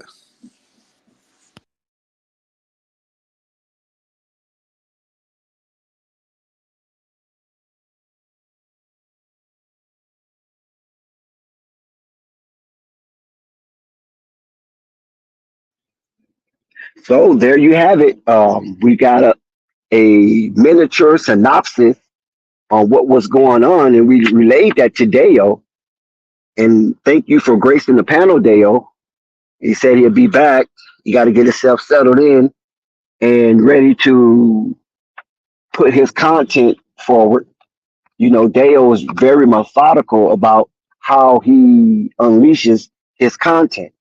He's not reckless. So we're going to let him get himself together because we want to get the best of what Dale has to offer. So we're back at it. Here we go. They're kicking it out. Indiana Pacers is playing. Oh, good rebound. And nice. Indiana gets the rebound, and the Lakers fell asleep at the wheel.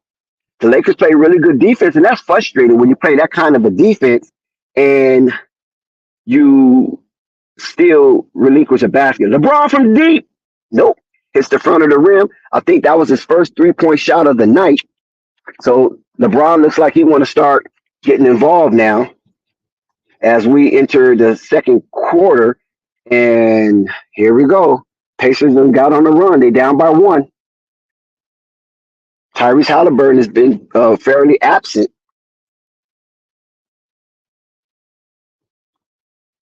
Uh-oh. Was that McConnell? Looks like McConnell and Reeves, white on white violence. And McConnell will be tagged for a foul.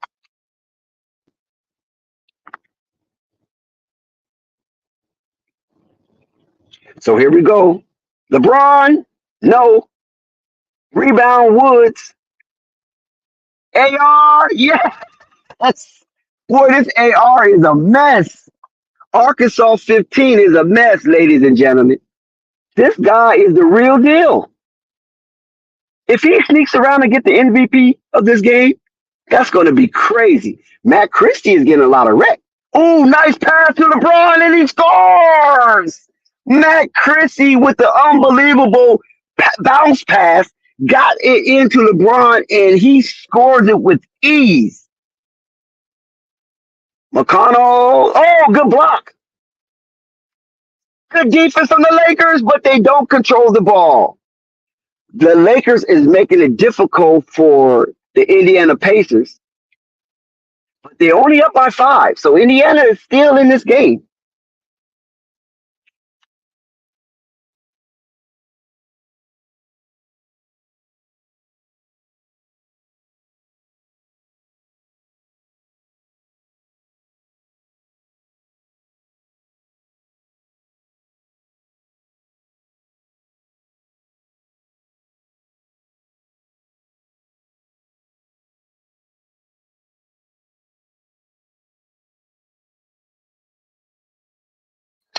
Yes, the Lakers scored 40-36, 9 minutes, 37 seconds to go. And there's another foul called by the referees. These referee whistles are really hot tonight. I mean, they are active. So it's going to be interesting to see how this unfolds as the game gets closer to its closure. Free throws good. But the matchup between McConnell and AR-15 is historical. I mean, the white on white violence is very funny to see these two going at it to be the superior white guy on the court tonight. McConnell makes both of his free throws. The ball is inbounded to Arkansas 15. Indiana's down by a bucket, 40-38, inside the 9-minute zone. A lot of basketball. Oh, AR, no way. Oh, my God. This guy's finna steal the show. AR-15 is getting ready to steal the show if he can maintain this kind of production for 48 minutes. Lakers with the rebound, 42-38. LeBron James have yet to really insert himself. Now he is. It's a foul. Yes, LeBron James with the muscle. LeBron James with the muscle. And it's a timeout. Timeout on the court. And Rick Carlisle is livid. AR-15 and LeBron James with Jackson Hayes on the court being a banshee. The Lakers is looking to take control of this quarter like they did the first. Shout out to Flight Sports TV, the machine, the voice of the voiceless, the people's champ, the hottest in these streets. I mean, it is magnificent to see the Lakers playing the type of basketball that they are playing tonight. Very determined and very focused.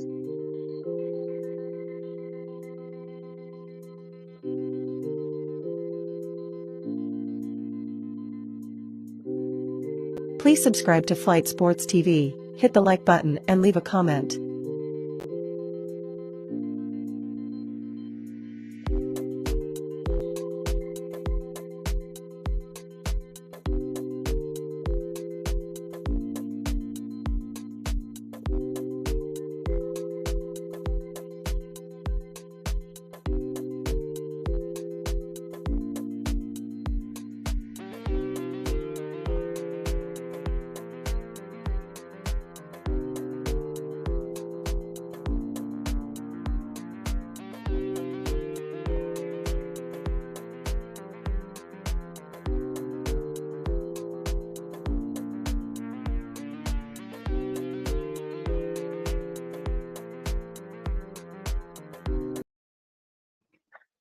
We want to welcome everybody. Please hit that like button, hit the subscribe button if you have yet to subscribe, hit the notification bell so you won't miss one iota of an exuberant experience.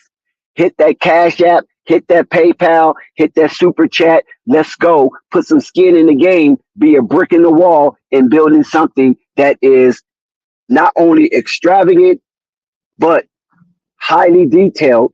And we all know that Flight Sports TV is a trustworthy mechanism. The Los Angeles Lakers are up in this inaugural in-season tournament championship as we experience the final game in Las Vegas this Saturday night, December 9th, on the Strip inside the T-Mobile Arena. The stars are out in flux, and they are looking to have big fun at the conclusion of this year's matinee. Do anybody know who won the Heisman? Has that been presented already? Or is just the introduction of the Heisman finalists? Oh, Jalen Daniels win the Heisman Trophy. Jalen Daniels win the Heisman Trophy. He is the third Heisman to win from LSU. Oh my God. He beat out Mike Pitts Jr. So that is back. Wait, we back at action. And good defense from Indiana as they ripped Cam Reddish after securing the rebound, but he got a little unfocused and lost his contingency. Dang, these guys are out here fighting.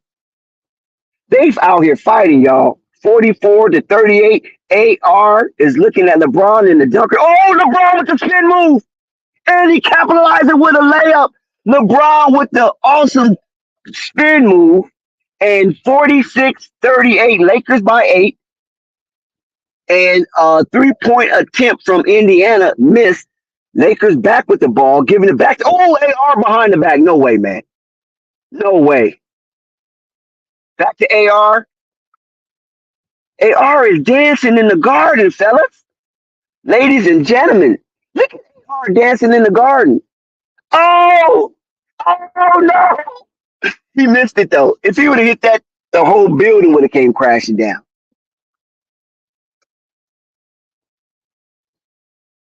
No, man, Indiana is on a drought. Indiana's on a real drought, but the Lakers ain't doing too much better. D'Angelo Russell looked like he's about ready to come in the game, but I don't see no movement from Rick Carlisle. He actually benched Ty. Yeah. Oh, good defense. He actually benched Tyrese Haliburton. Indiana do make that layup. Wow, this is fascinating.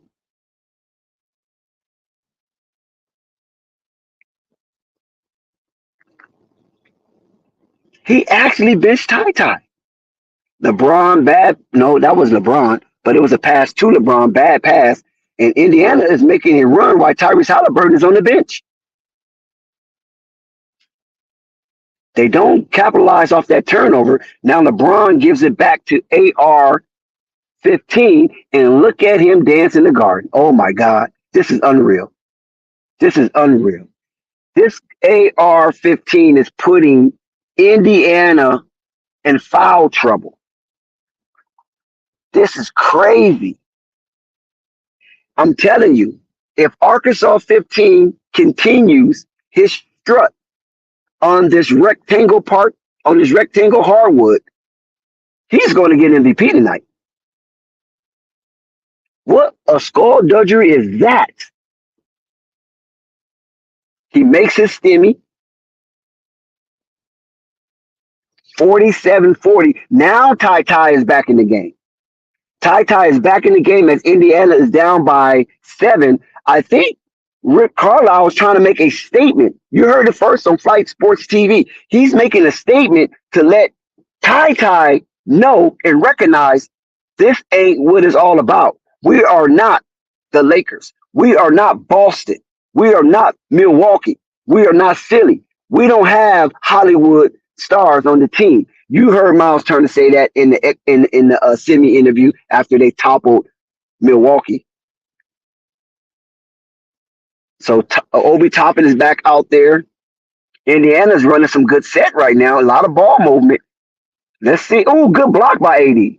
But it looks like there's a foul. It looked like there's a foul. Teron Prince was kind of shaken up on that one. But he's okay. Anthony Davis with 13 points. He's been on 13 points since the first quarter. 48-40. Lakers up by 8. It's a comfortable lead, but they can't be content with just being up by 8. They have to go ahead and just start smashing and make Indiana play from behind for the totality of the game, at least from double figures. But Tyrese Haliburton is having a nightmare basketball game tonight. And it's really unbecoming of him. Maybe he was reading his press clippings.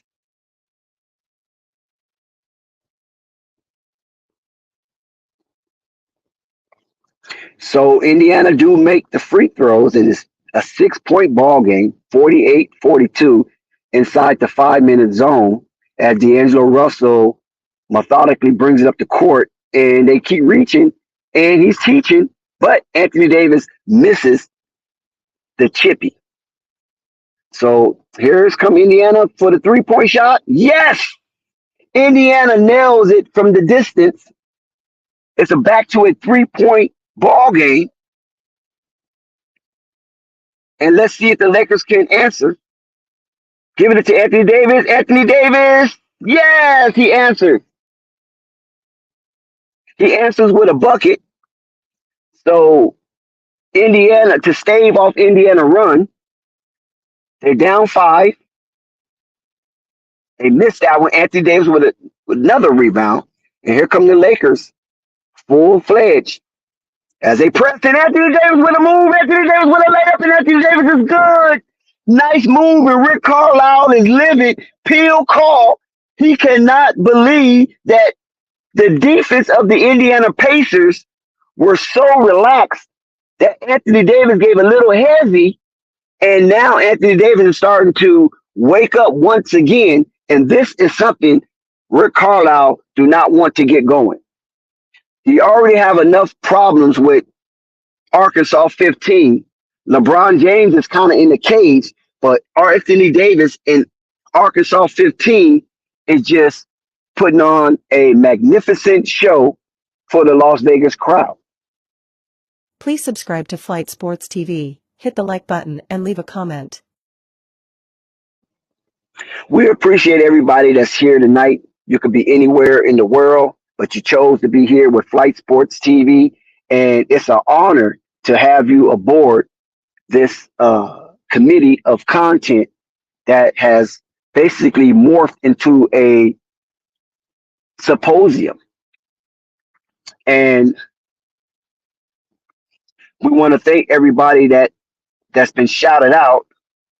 Sky came in for a minute, the boogeyman, but he don't like what he see. Because if Sky was real about what he said about the in-season tournament, he would come up here and just have some laughs with us.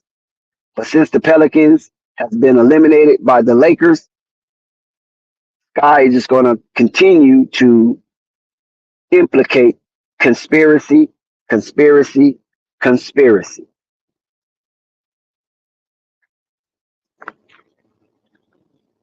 But even if you're not going to be conspiratorial, this trophy, once the Lakers felt that they had an opportunity to grab it, they went for it. And so you can't be mad at the Lakers. You can't be mad at Indiana. They took advantage of the opportunity that presented them. And both teams went unscathed in their group and then advanced to the knockout round and still unscathed. And now there will be a winner and a champion will be crowned, and one team will walk out of this arena unscathed while the other team will just be a ossuary. And if it's up to the Lakers, they want to prevent from being a box filled with dead man bones. Arizona, the University of Arizona Wildcats, they still remain number one in NCAA men's basketball as they pounded the Wisconsin Badgers to remain at the number one slot tonight. And congratulations to Jalen Daniels, the young man from San Bernardino, California. Now, if you know anything about San Bernardino, anything, you know that is a tough place to live. They do have the hills and the mountains of San Bernardino that have, some pretty affluent area, but the majority of San Bernardino is very impoverished. Here we go. Obi Toppin with a good pass in the block for AD. AD is a monster down there. This guy's a janitor. He's cleaning up everything. D'Angelo Russell slowly tried to get the Lakers in their set. And now here they go. Anthony Davis at the top of the arc. He picks it up. Oh, good defense from Haliburton. D'Angelo Russell had to heave up an unnecessary shot, and Vanderbilt got hit in the face. And he is slow to get back to his man, but he recovers. Tyrese to the rack. And Tyrese lays it up. So I think that's his second bucket of the night. But he's on a very slow start. Maybe that will jump his battery. Lakers up by 5. D'Angelo up. D'Angelo shoot. No way. D'Angelo shot an air ball inside the paint. Here come Indiana, 47-42, down by 5, looking to cut into that deficit. And no, AD with another rebound. I'm saying AD has to be the janitor of the year. AD got stopped. Indiana's playing some pretty good defense. I like what I'm seeing here. Okay, what you going to do, Turan? He gives it up to D'Lo, shoots a 3, and no, it's off. So the score remains the same, 52-47. And here's Tyrese, and he's fouled. So Tyrese looking to be a little more aggressive on the break. So the Lakers going to have to find out how they're going to slow this fast-paced Indiana Pacers offense down. Tyrese looked like he's going to the line to shoot too.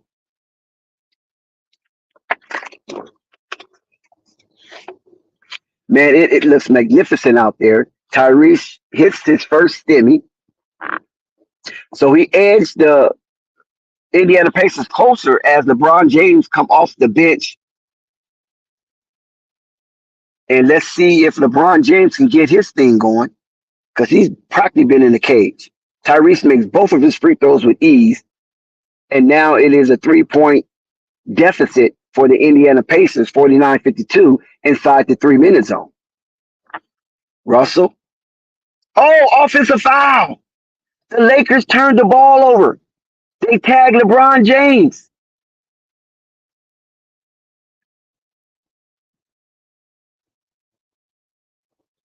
Yes, Bruce Matherin enticed LeBron James into a tussle, and Bruce Matherin outsmarted the old head. The young head outsmarted the old head, and LeBron James get tagged with a foul. So there's a turnover, and once again, Indiana Pacers has the opportunity to tie the ball game up with a shot from the distance. I don't think LeBron James is really liking that, but it is what it is, and that's what the referee called the Lakers up by 3.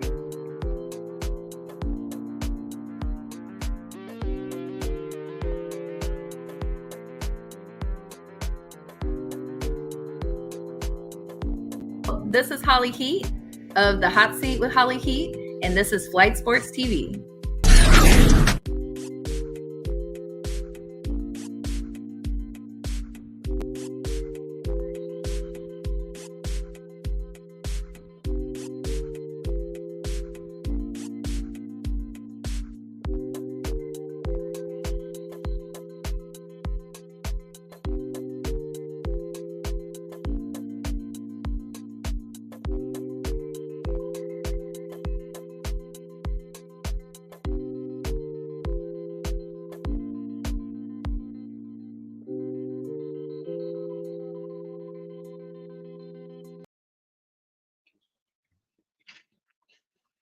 We're watching a really tightly contested basketball game.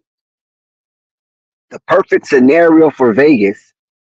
An established stoic team as the Lakers and the young want to get in the conversation of winning Indiana Pacers. Indiana will inbound the ball. The ball is handed to Tyrese. He's being challenged by Vanderbilt. Tyrese slowly walks the ball and he speeds it up and he turns it over again. Another turn for Tyrese. Can the Lakers make good of it? Yes! D'Angelo Russell. D'Angelo Russell with the left-hand layup makes good of the Tyrese Haliburton. This is what good defense all about. Turning. Oh, my God. I just talked about the good defense. And Cam Reddish do a bonehead play. But good defense turn turnovers into transitional baskets. And then come back Bruce Matherin. Puts up a three-point shot, and Cam Reddish from a distance jump out and try to block it, and no, he can't block that shot. So what an idiotic move from Cam Reddish. And Matherin makes the first of three. That type of stuff just kills the momentum and drive of your team. There's no way you challenge that shot. Just put your hands up. Because he's already exploded in the air and his lift is already at its pinnacle to release the ball. There's nothing you can do but hit his body or his elbow. And that's what Cam Reddish did. Hit his elbow.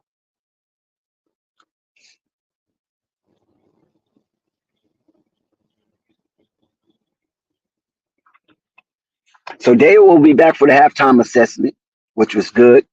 So we got inside the 2-minute zone, 2 minutes and 40 seconds to be exact. AD in the dunker slot, and AD's being aggressive. AD turns around and no, he misses. And now the Indiana Pacers is down by 2 with a 3-point shot from Obi. No, 54-52 as Obi missed that one from distance. 2 minutes and 20 seconds. D'Angelo Russell slowing the ball down with the pick and roll with AD. And let's see how this turns out. D'Angelo Russell looks wide open from the free throw line, and no, AD tips it, and there's a foul. There is a foul, a little too much scuffling going on in the restricted area, and AD will be rewarded for his aggression on the offense of rebound.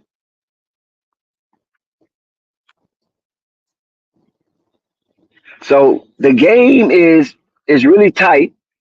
Kyrie Irving has heel contusion and no timetable for his return.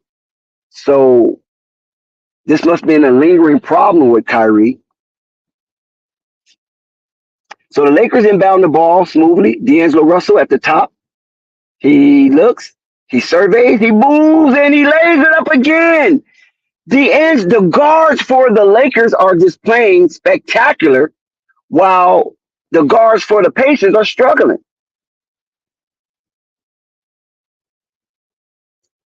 Nice assist from Tyrese.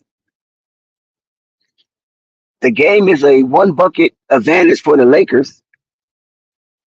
LeBron is on the bench. AR is in the game. And now they give it to him. He's starting to dance in the garden. He's dancing in the garden. And AR, no way. This is crazy. Another and one. Oh, no, they didn't give him an and one. What happened? Something happened. Just a basket. No and one. They took the whistle back. Just a basket. 58-54. AR just out here putting on a masterclass.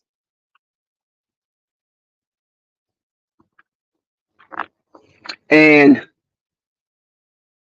Tyrese defense is being exposed. But he's putting some assists up now. Tyrese assist game is starting to look a little better. Lakers up by 2. Indiana's putting up a fight. The Laker guards. Look at AR. This is crazy. Man, this is insane, man. This can't be real when I'm watching. Ladies and gentlemen. Arkansas 15 is putting on a masterclass. And he is stealing the show from that's travel. He is stealing the show from LeBron and Ty. This is insane what Arkansas 15 is doing tonight on this extravaganza in-season tournament championship game in Vegas. I didn't think anybody was prepared for that.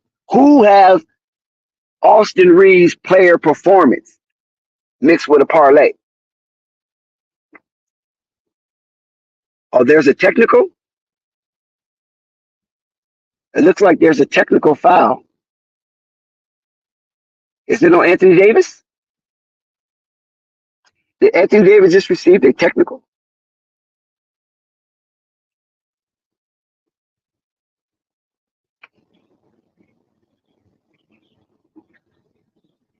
What happened? Wait a minute. I'm confused now. Okay, that was a block. I'm confused. I guess it wasn't no technical. It was just a block.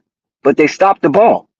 Look at AR. No way. You better not make that. You better not make that back, darn it. And AR makes it. This guy is explosive. And I remember Flight was asking about, where's AR? Where's AR at? Man, they talk this about this guy. This guy's over. Man, he is not overrated. But there is a foul. 63-56. Lakers go up by 7. There's a foul on Cam Reddish.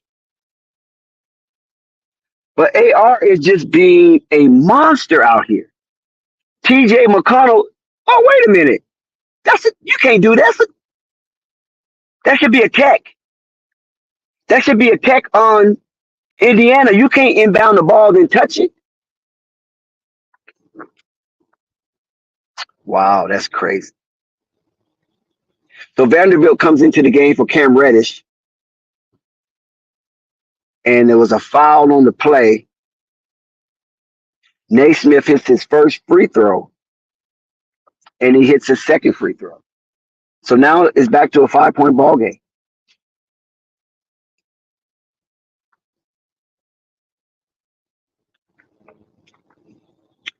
So Cam Reddish goes to the bench with congratulations for his hustle. Unfortunately, he was tagged with the foul. And here we go. Lakers with the ball. We got 24 seconds left to go to halftime. Oh, a foul again. Oh, my God. They're trying to bully the boy. They're trying to bully my boy, AR. They're trying to bully AR. It's not happening, Matherin. You can't bully him. This boy's from the sticks. He's from Bill Clinton territory. You can't bully him. And he played basketball in Tornado Alley on that red clay. You can't bully nobody like that, man. You should be ashamed of yourself. Haliburton with 7 points and 6 assists as we approaches the half. Aaron Naismith lead all scorers for Indiana. And Anthony Davis and Austin Reeves. Well, let me put it correctly. Austin Reeves leads all scorers for the game. Austin Reeves is going for the MVP, and LeBron knows it. LeBron knows Austin Reeves is going to get this MVP.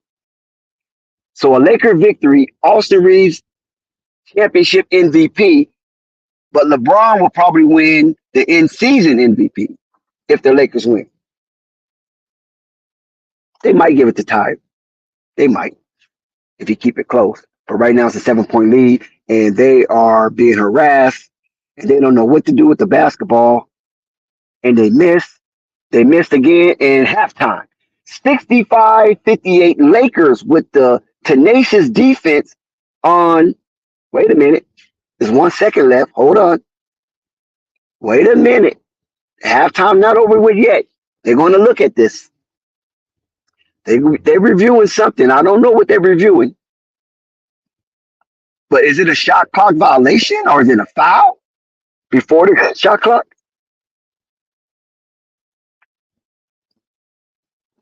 The ball did hit the rim.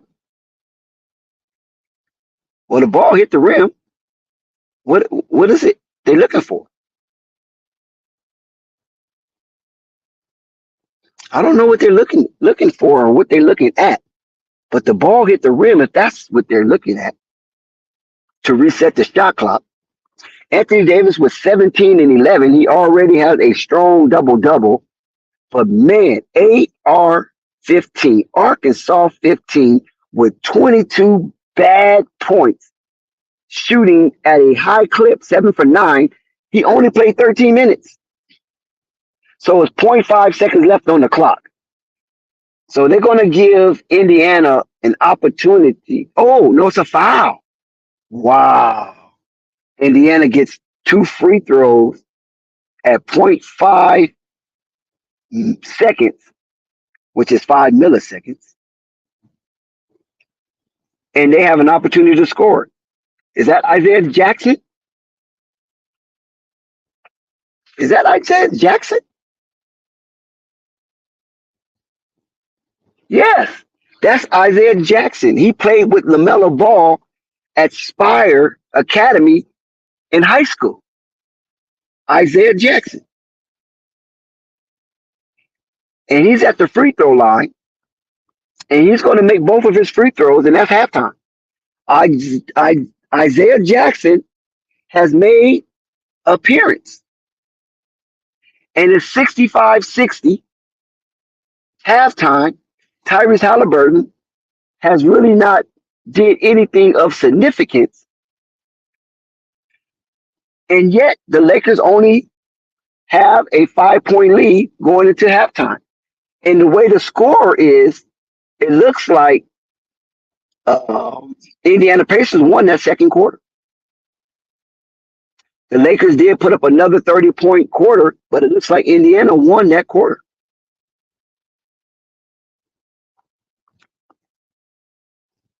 So there you have it, folks. We at the halfway mark. Actually, Indiana didn't win that quarter.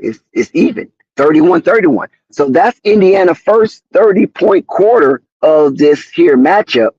But the Lakers have back-to-back 30 points quarter as they go into halftime with a 5 point lead.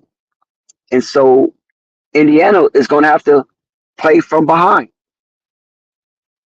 Obi Toppin with 10 points.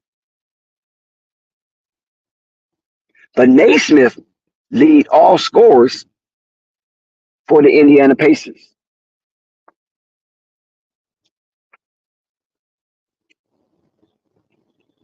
And now we got Dale with his halftime assessment right after Please this. subscribe to Flight Sports TV, hit the like button, and leave a comment. Dale, what's going on with you, my bro? Oh, what's good, bro? Yeah, how you feeling about this game so far? I like what I'm seeing. It's competitive, and the Lakers are up. I couldn't ask for anything more. So far, what I'm seeing, uh, it looks like now this might be a hot take, but I want to say the Pacers are playing terrible basketball. Well, terrible is a stress. That's an exaggeration. They're not playing their best basketball at all. And for them to only be down 5, playing well below their own standard, I don't think that's a good sign for the Lakers. And that's for 2 reasons. One, AD this season against almost every good team he's faced, for some reason he completely disappears in the second half. he'll literally be at in the 12 to 18 point range by halftime, and he'll finish the game with 18 to 22 points. He's averaging against top teams. He's averaging, I believe, I did the stats the other day, but don't quote me on this, but it's in this range, around 5 points in the second half against teams that are above 500.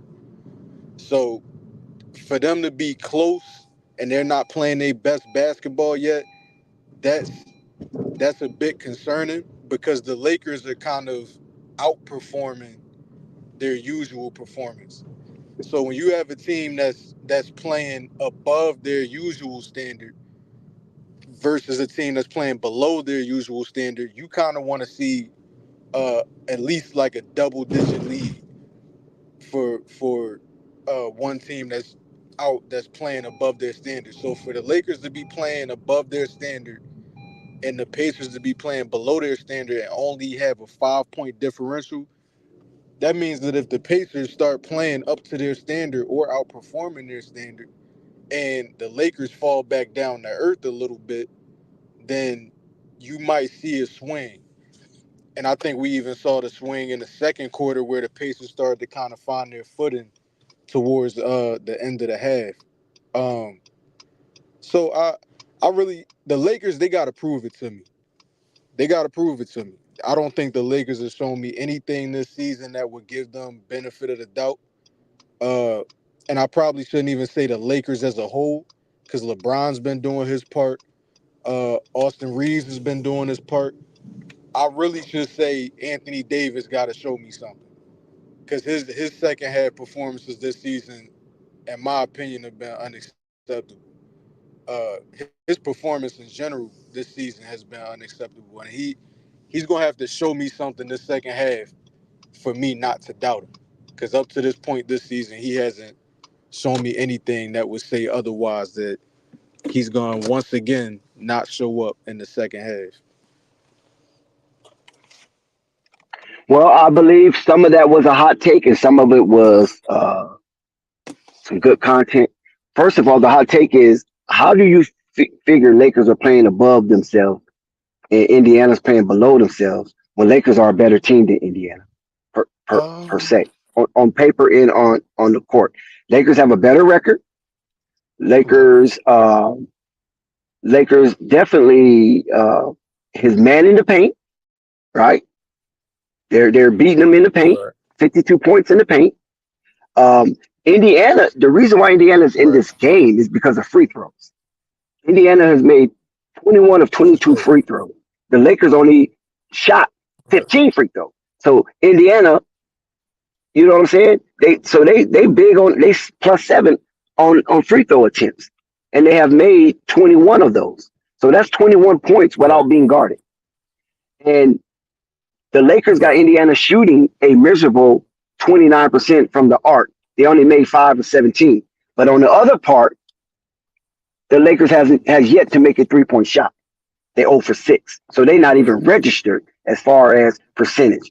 And then when you look at the field goal percentage, which I'm paying attention to, Indiana is shooting very poor, 36%. They only down 5. That's a good sign for them. But that's because of the Lakers defense. Lakers are shooting at a good 55%. So if it wasn't the balance of their poor field goal percentage, but enhanced free throws, because when you shoot the free throws, you know they're uncontested. So right, if you a good free throw shooting team, as they shoot 95%, and you get 21 points spotted from the free throw lines uncontested, I mean, what more can you ask for? But when they are being contested, it shows that they're shooting a miserable 36% from the floor. So that right there, yeah, you're right. That was a hot take. But the other stuff is good for the Indiana to only be down by 5, and Tyrese Haliburton have yet to put his imprint on this game. Another thing you can look at, LeBron James, even though he has 12 points, but it's one of the most quietest 12 points you ever seen from LeBron James. And that's because Arkansas 15 is lighting it up. So LeBron James get an opportunity to rest. So come the second half, we might see the freight train in full motion. And listen, the Lakers are controlling the boards. The Lakers got 30 rebounds to Indiana's 20. So that's 10 plus 10 on the rebound. So that's showing you that the Lakers are digging in. They're digging in and they're digging in hard when it comes to the rebounding. And shot blocks is about the same. Steals is about the same. So no, we really need to cover that. But Indiana, for the most part, has not turned the ball over that much. The Lakers turned the ball over 7 times, but Indiana just ain't taking advantage of the Lakers turnover because they only got 4 points out of those turnovers.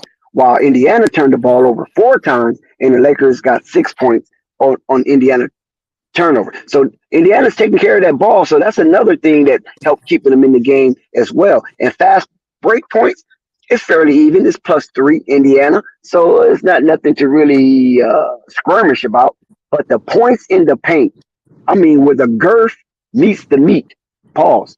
You got 52-22. Lakers up 30 plus when it comes to points in the paint. And that is a telltale sign of Indiana don't want no smoke.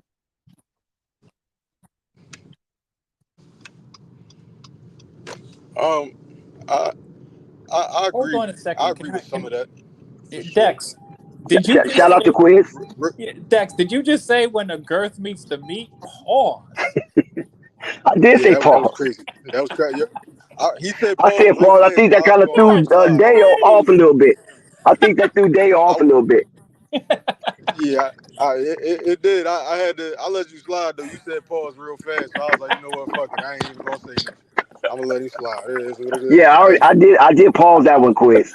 I yeah, didn't let you that lucky. escape. I ain't gonna lie. You You lucky did. you caught me fresh off work. I Ain't ain't no even got rainbow the energy to coalition be over in here. here. Hey, Dex, Yeah, you yeah, ain't paused no it. You rainbow paused it, coalition But over here. Dex, but you real paused it, quick, but that was crazy. That was that that was was crazy. crazy. But to address what I to clear let me explain what I meant by the Lakers are outperforming them. So we can go to statistically, the Lakers are in the bottom half of the league when it comes to scoring, right? When it comes to scoring and field goal percentage, the Lakers are below average this season. I could look up exactly what it is. I don't remember off the top of my. Okay, so Lakers are 17th in the league in points per game. Field goal percentage, I'm actually wrong. They actually fifth in the league in field goal percentage. So I'm wrong on field goal percentage. But bottom half in points per game, we already know they can't shoot threes. They're dead last in the league in 3 points made. They're 20th in free throw percentage. They're 28th in offensive rebounds. So let's look Yeah, at but I what's think going on in the game right now. you need to address the free throw disparity though. That's what's keeping Indiana in the game. Oh no no no no Sky no the came free into throws I give you that. I give you yeah, the because free Sky throws. came What in I'm talking what about I'm the saying referees is are going to help the Lakers. no.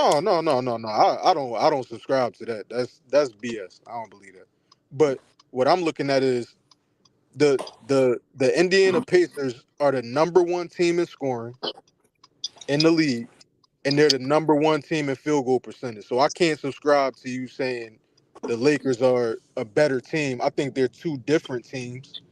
I don't even really think they can be compared. The Lakers are one of the worst offensive teams and one of the best defensive teams, and then the Pacers are a middle of the pack, the below average defensive team, and the best offensive team in the league. So they're two different sides of a coin. Neither of them right now, I would say, are championship contenders. Uh, so I can't really say Lakers are definitively a better team. You could say record, but the Lakers have played, I think, 3 or 4 more games than the Pacers. So that's not even. I can't even really say that. The Lakers technically have one more loss, but they did play more Okay, games. but Dale, these teams are going head to head. Who's the better team? We got to see. The game's not over. This is what I'm saying when I I mean, say the Lakers. from what you assess right now. From right now, I say that this is one of those games where it's just literally up in the air. This Wow. I is didn't think one of that was a them. hard I don't. conversation. I don't. I didn't think that was a hard question. I think I that don't. I Dex, I don't. think that's an easy one. The Lakers are the better team. Lakers just came out of the postseason, right? I mean, I don't believe that. well, I mean, Why? the Why you can't see that? They played the Denver Nuggets in the Western I'm Conference about to Finals. explain. So like I was saying, the when you look at right now for their usual points per game, right now they're on pace to score 130 points. Is that their usual points per game? No, but if you play Indiana every night, it might be. even just looking at the But expectations of here's the what I'm two saying. teams. That's not even close. That's not. Hold on. That's not even close to their usual points per game. So when I say they're outperforming themselves, what I'm saying is they haven't proven to me that what they're doing right now is sustainable. The Lakers have been blowing second half leads all year. So I can't. If this was a different team, this was the Denver Nuggets. It's a different conversation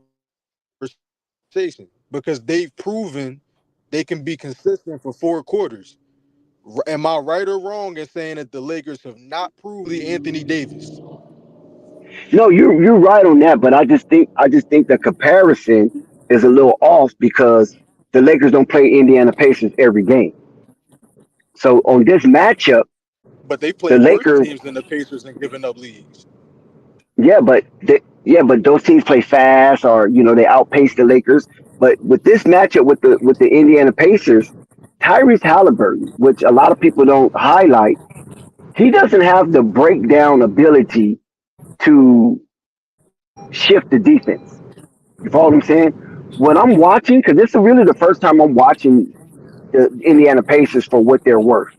They do a lot of motion, but not Tyrese Haliburton. Tyrese Haliburton operates the offense from beyond the arc.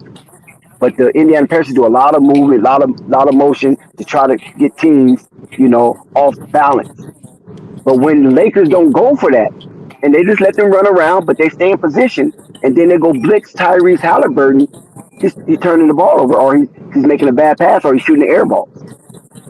And I'm noticing this because the Lakers are dealing with length Now, and athleticism. So now that's a problem I for can him. say that I can say that you're right based off of the first half. But what I'm saying is teams have like the Pacers are far underperformed. Okay, the Pacers are number one in the league in points per game, Yeah, number one in the league in fastest pace in the game. yeah, pace. They That's so right. even when you saying they playing a slow pace, they're number one in the league in pace. Right. But that's So what I'm this saying. is This matchup, a far they're I, far I agree with that. They are underperforming. number So one. Yeah, and while you're they're going for in them and to out. only be down five, and they're the number one by far, That they're the best offense in the league, and is Dale, playing terrible Dale, offensively. For them to only be down Dale, five is not. Dale, Dale, my bro, you being intellectually dishonest. We just talked about the disparity in the free throw. If you give somebody who shoot good at the free throw line as a team 22 attempts, No. and they make That's. 21, I'm actually agreeing with you on that point though. that's what I'm But saying. I That's why think the you game is closer. misunderstanding what I'm saying. No, but But that's I'm why the game agreeing is with you closer, on that Dale. point that they're But playing isn't bad. that attributing? Doesn't I that agree with attribute you. though to the fact that clearly Indiana Pacers are maybe a little bit more aggressive, and the Lakers are the bigger team. And I do think that Exactly. Dex is on. I think that Dex has a point because eventually LeBron's going to start attacking the rim. But yeah, I'm feel bad because I'm not able to actually watch the game. I'm actually watching this vicariously through Flight Sports, the voice of the voiceless. You know what I mean? So I appreciate you guys for breaking all of this stuff down because I think you guys are doing a phenomenal job. Keep on cooking, guys. Well, listen, no, Appreciate Quiz. I that want to crew bring on you doing back. the Hold on, game Quiz. breakdowns. You've You, been doing good. yeah, Quiz. Even though you haven't been watching this particular game, Hmm. but what have you ever noticed about Tyrese Halliburton playing taller guards? Like right now, Cam Reddish is guarding Tyrese Halliburton and They're blitzing with AD. And he gave up the ball. And Well, now the Lakers get the rebound. You understand what I'm saying? He's to supposed to me, be, dancing in the garden, right? Shouldn't Tyrese Halliburton be dancing in the garden? see, and AD shouldn't be able to guard him. listen, it's a difference. These are two different teams altogether. It's still early Right. in the season. Let's not forget that. If you look at these two teams coming into the season and you take a look at the way that these teams are built up, Tyrese Halliburton an emerging star, right? He's an emerging star in this Yes, league, right? definitely. Yes. He's getting better year by year. I've watched Tyrese Haliburton. I follow Tyrese Haliburton. I like him. The numbers jump out. He's looking amazing. But it's Tyrese Haliburton. And then you're talking about, LeBron James, you just talked about it. I'm sorry, I gotta highlight this. LeBron James came running downhill, got an and one. Go ahead, Chris. yeah, but see, that's the thing I'm talking about. The difference between these teams, the expectations, right? Um, the star power of the Lakers with LeBron and AD. And also the Lakers have a major size advantage on this team. So to me, still, regardless of which way you cut it, if you want to say Indiana has the better offense this season, realistically, I still see Indiana as being an underdog to the Lakers in this game. I think I think it's I think y'all make good points. And honestly, I'm kind of in the middle. The thing I'm saying is I don't know for sure. We're talking about two unproven teams for completely different reasons. The Pacers are unproven because they're young and inexperienced. And I think a lot of Lakers up what by 10. I think Tyrese Haliburton is getting his first real challenge as a star. He's now emerged as a star, and this is his first real challenge as a star. So we have to keep that in mind. People struggle in their first real challenge. It is what it is. I But agree with that because this is at actually the a meaningful game now. And this is not, exactly. they just have no meaningful But game at experience. the same time, the Lakers are unproven for a different reason. They're unproven in my eyes because all season they've been giving up second half leads. So we can make different evaluations after the game, and I can agree with you or disagree with you after the game. But because the Lakers have given up so many second half leads this season, it's hard for me to sit here and say, oh yeah, based off the first half, this is what the Lakers are gonna do. They could give up this 10-point lead in 3 minutes. I've seen it. I've seen them do it against lower teams, against way worse teams than the Pacers. They've been doing it all season. And They've been great in the first half, and then AD disappears in the second half. LeBron tries to do it all by himself. Teams eventually just kind of let LeBron do what he does. They put pressure on AD. He scores 4 points in the second half, and the Lakers lose all momentum. We've been watching it all season, so I can't. It's hard to judge two unproven teams for different reasons. This is one of those things you just got to watch it to the end. Some games are like that. You just got to watch it to the end. You never know what's gonna happen. well, I think you bring up a good point, but I'll take it a step further. The Lakers give up second half leads last season and the year before that. The Lakers have been doing that for a while. It's not anything new. It's not uncharacteristic of the Lakers. Right. I'm Right. And it's one thing really they all on Anthony Davis. He has to step up. Pacers Okay, probably we're don't back at have it. any problem with the pace. The only problem with the Pacers is the Pacers don't have any kind of real postseason experience to play under pressure situations. So this is a big test for this team. And Right. I mean, I still have to say, I mean, there's a big difference in the expectations between these two teams overall. So I'm rooting for the Pacers because I still feel as they're an underdog. And me, by now I'm pretty sure Dex knows, man, I'm a champion for the underdog, man. I love to see David knock off the Goliath. You know what I mean? That just always gets me going or whatever. Absolutely. But But I Tyrese would. Haliburton is playing great. But I mean, like, we're talking about an emerging No, he's star. not. He's Yes, not playing great. Yeah, he's Not well, I this playing mean, pretty game. bad right not now. this game, but this season. Oh yeah, But yeah. Yeah. still, to me, you know what I mean? Like Tyrese Haliburton is really good numbers wise, and I mean I've seen him closing out and stuff like that. So he's got to start getting more. He's got like this is the first year we're really seeing Tyrese Haliburton really closing games and stuff like that. So this is Uh-huh. a good season for him. But remember, you're talking about dudes who've been doing this for years on years on years on years over there in the Yeah. Lakers. So Well, I it's feel no like knock against Tyrese because, like I said, his ascension is deserved. He's doing all the right things, saying all the right things. He's punishing the right teams, and he's putting it on, some of these teams that have been established as winners, and he's making them, look fairly easable to beat. So Tyrese Halliburton is doing his thing for sure.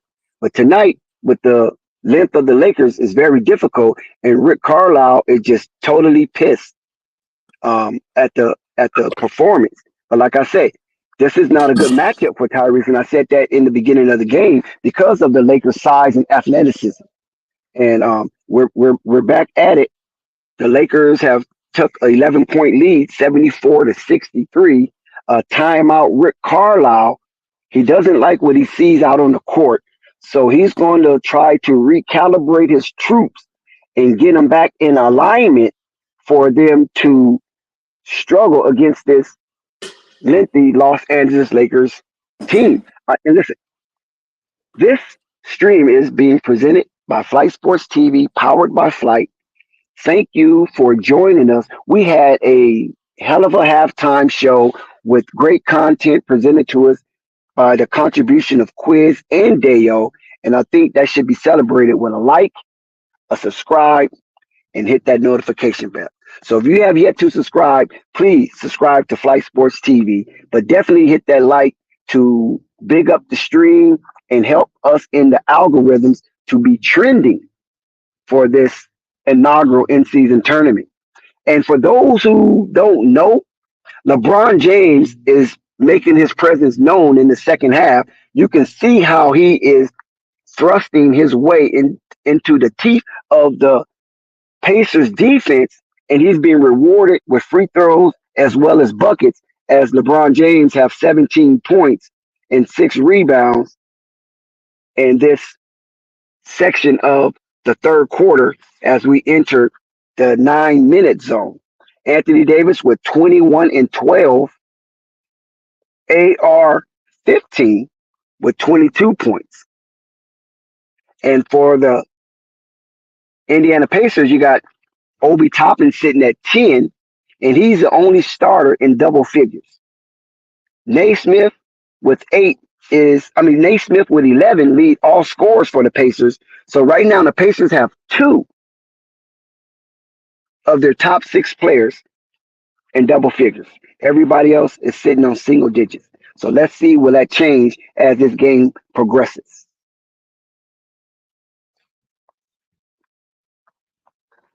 We had a commercial break. The timeout is awarded to the Pacers. And right now, they have the Los Angeles Lakers win percentile at 84.5.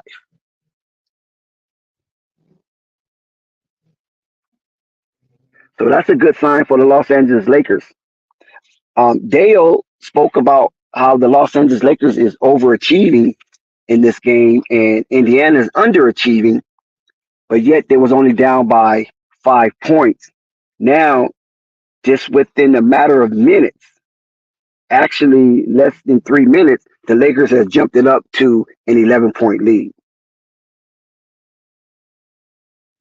With Bruce Brown with the 11-foot jump shot, now the lead is to 65-74, 9-point lead. Buddy Hield out of bounds, lost the ball, turnover. So the Lakers will have another opportunity to try to get it back up into double digits.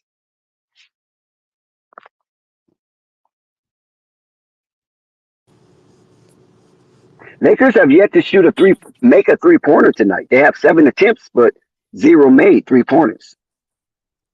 Now they have 8 attempts. And I think the Lakers need to get a little more contribution from the bench outside of Austin Reeves, too. Yeah, Anthony Davis just turned the ball over, and Cam Reddish just blocked Isaiah Jackson's shot, LaMelo's ball ex-teammate at Spire Academy.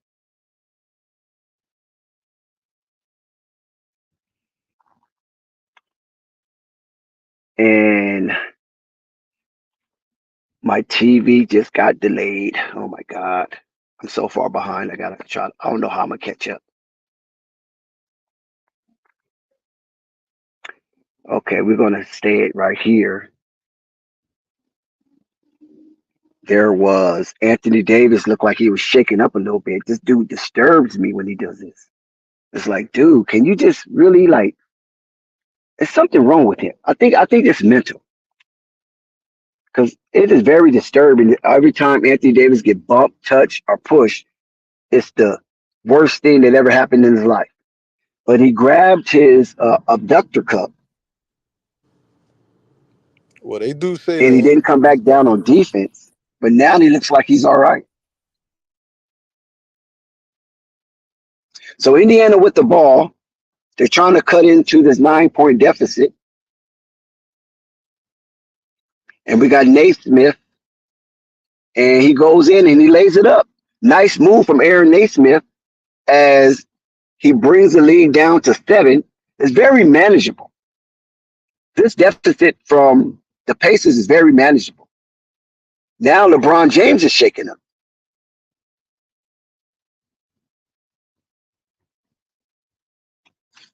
So yeah, my TV just went behind. Cam Reddish misses the 3. Shoot. At least Cam's getting some minutes over there. Yeah, Cam is doing pretty good, to be honest with you. Defensively wise, he's doing pretty good. You know, the only problem I have with the Lakers, and it's something that you've heard me probably because we've been streaming now for at least a couple of years, so you've heard a lot of my sentiments. But Lakers have this saturation of talent over there, but they always have all of these dudes. You know what I mean? And I mean, I don't know. I think there's only one basketball. You know what I mean? And that's one of the problems the Lakers have sometimes because, like you're talking about, Austin Reeves, it could be any of these guys any given night, but typically a lot of those guys, there's a lot of small pieces, major pieces, LeBron, AD, and their health. Yeah, D'Angelo Russell just had to calm Cam Reddish down because Cam Reddish went for a pick on Tyrese Haliburton, and he believes he got him clean, but the referee called the whistle, and it looks like Cam Reddish was going to go off on the referee. But Bruce Brown did miss a 3-point shot, and Vanderbilt secured the defensive rebound. And I'm trying to get my TV to get back up to speed, but it's so far behind. It's crazy. I hate when it does that. Can anybody give us a score? LeBron James, yes! LeBron James. And they turn the ball over. D'Angelo Russell gets the ball. The Lakers coming back at it again to try to bump up the lead. And they slow the ball down. They get a little more. LeBron James is going downhill like crazy. It's amazing to actually witness someone of his stature and his age to be able to go downhill with the best of them. Dex, I want to point this out. I'm glad you mentioned that. I was pointing out that LeBron James and Giannis Antetokounmpo, these two gentlemen, these two are extraordinary with a little bit of head of steam, and those dudes are practically unstoppable at driving a basketball. And Buddy Hield got no chance against LeBron. Let's not kid ourselves. Nah. LeBron James got a kickball violation, so the Pacers will retain the ball with 14 seconds on their shot clock, which was disgusting because the Lakers had pounded that shot clock all the way down to 2 seconds. And Tyrese Haliburton is having a nightmare tonight. Those bright lights, baby.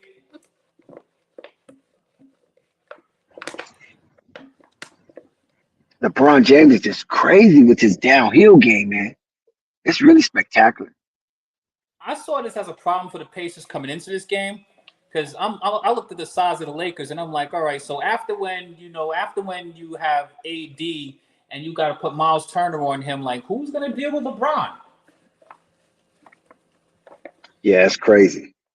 Isaiah Jackson with the foul on AD. So LaMelo Ball, ex-teammate at Spire Academy, sends AD to the line, and it's a 10-point lead for the Lakers inside the 6-minute zone, and AD does cap his first stimmy, and then he misses his second.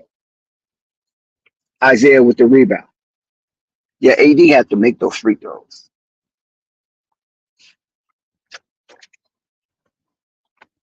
So here we go with the Pacers looking on to attack. Isaiah Jackson missed the shot, but Buddy Hield gets the offensive rebound. He gives the Pacers a second opportunity to make a first impression. And let's see what the Pacers do with it. We got Haliburton taking his time. I mean, it looks like there's kind of Tyrese Haliburton makes the driving layup, but in Lakers timeout, good timeout for the Los Angeles Lakers. Rest some of these old heads.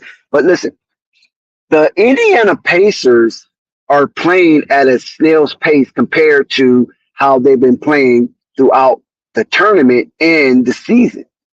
So we have to credit the Lakers defense that they made a conscious decision to not allow Indiana to get out in a rhythm by turning this game into a track meet. So I got to big up the Lakers for that. As the Lakers take time out, Tyrese Haliburton looks beat, man. They talking about Zion Williamson. Listen, this guy is gasping for air coming off the court. He got his head down. That's not a good sign. Tyrese Haliburton looks beat out there. He looks like he's over fatigued.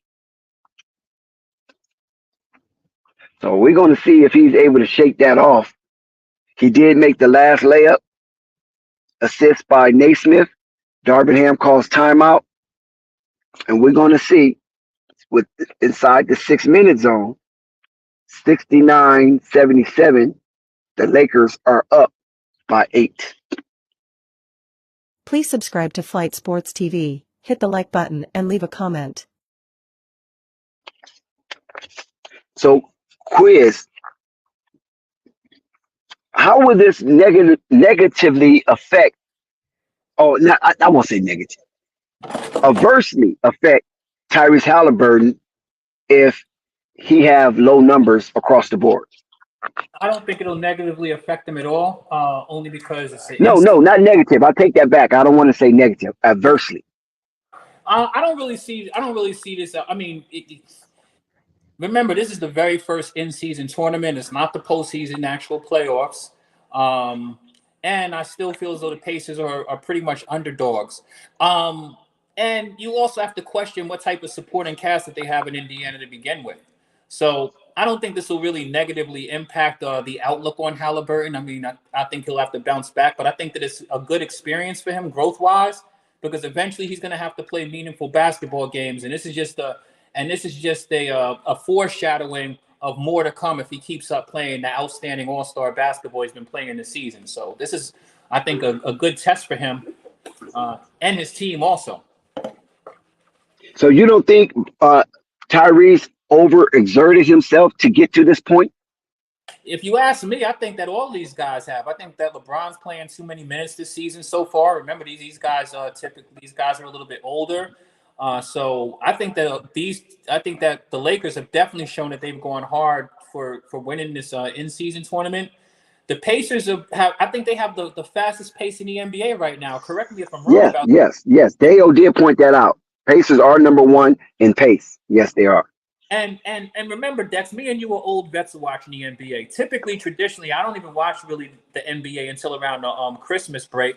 But these past couple of seasons, I've been watching it a lot earlier. So remember that at the beginning of the season, the reason why some of us never really watched basketball before Christmas is because you have a lot of kinks to work out. You know, the players aren't necessarily you can only get in basketball shape playing basketball. So stuff like this, as far as like maybe Haliburton being a little bit burnt out, you know, those come along periodically. But with Haliburton now being an emerging star, he's gonna need to hold himself accountable for being able to perform in these situations, even when he's not at his best. Yeah, Jackson Hayes is in the game. I always like to see Jackson Hayes play. I just love his energy and how he just run up and down the court like a wild man and gets his dunks every now and then. And just in the way that he just appreciate that he has an opportunity to play in the NBA as a Texas big man, because really there's only like one Texas big man that really did anything significant in the NBA. That is Kevin Durant. Outside of Kevin Durant is probably Chris Mims. Mm-hmm. I think Another thing for Haliburton is, and just for any star in particular, every star is going to go through points, including LeBron, where maybe they're struggling offensively. But there are other things that you need to do to contribute towards helping your team be successful. So as long as Haliburton is still willing to exert himself to maybe, get some of his other players some easier baskets or grab a couple of key rebounds or play some defense, you can still have an impact on the game.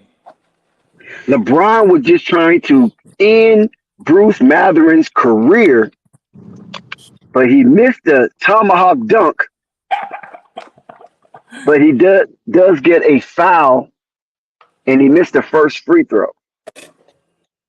So Bruce Matherin went up and made an executive decision, and it turned out in his favor.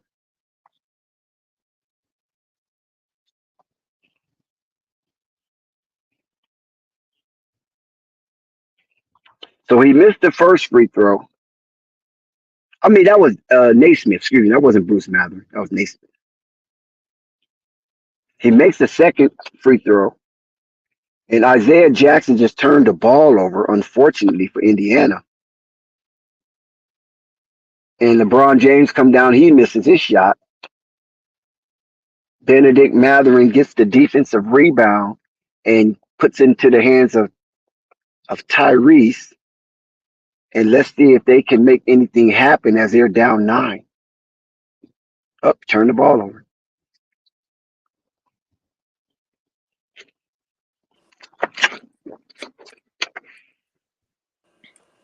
Yeah, AD is shaking up a little bit, man. Yeah. What's new? Yeah, he's shaking up. Darvin Ham was over there talking to him.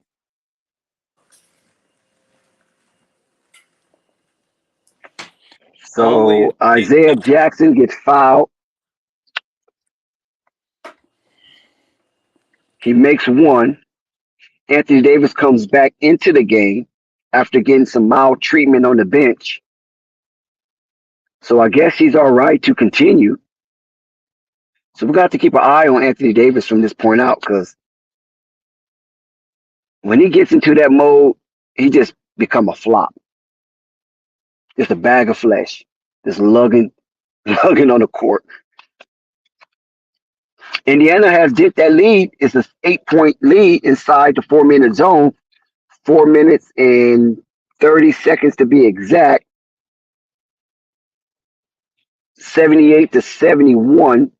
Lakers up by 7 with the ball. Austin Reed missed a deep one. Buddy Hield with the rebound. And Indiana has another opportunity to do something. Bruce Matherin missed. Max Christie, getting a lot of playing time tonight, gets the defensive rebound. Son of Doug Christie, who is a Laker hater. He had many battles with Kobe as the Sacramento King and lost all of them. Anthony Davis, that's what I'm talking about. He made the layup. Tyrese Haliburton comes back with an answer. So Tyrese Haliburton is trying to get his numbers going.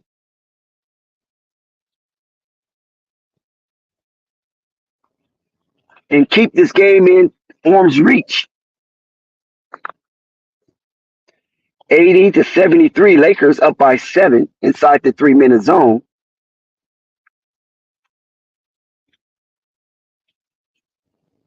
Shout out to Coffee, Chuck, Jessica, Sky. And I don't think this is where the Lakers want to be right now. Uh, I the Pacers have been playing terrible.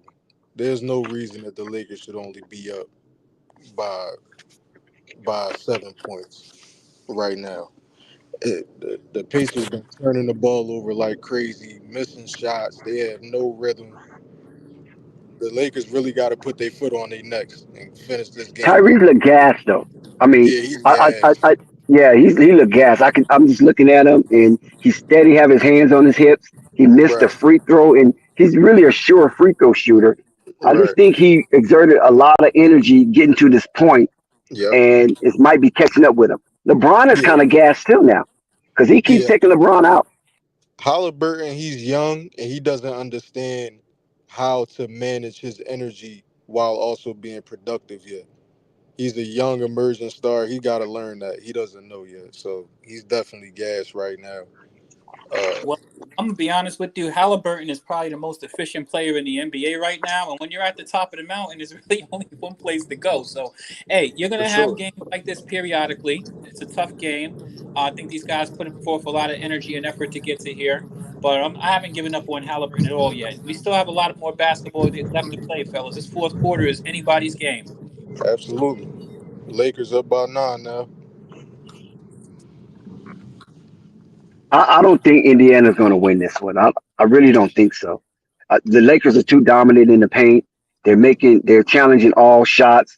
AR-15 are just dominating. I mean, he is sensational.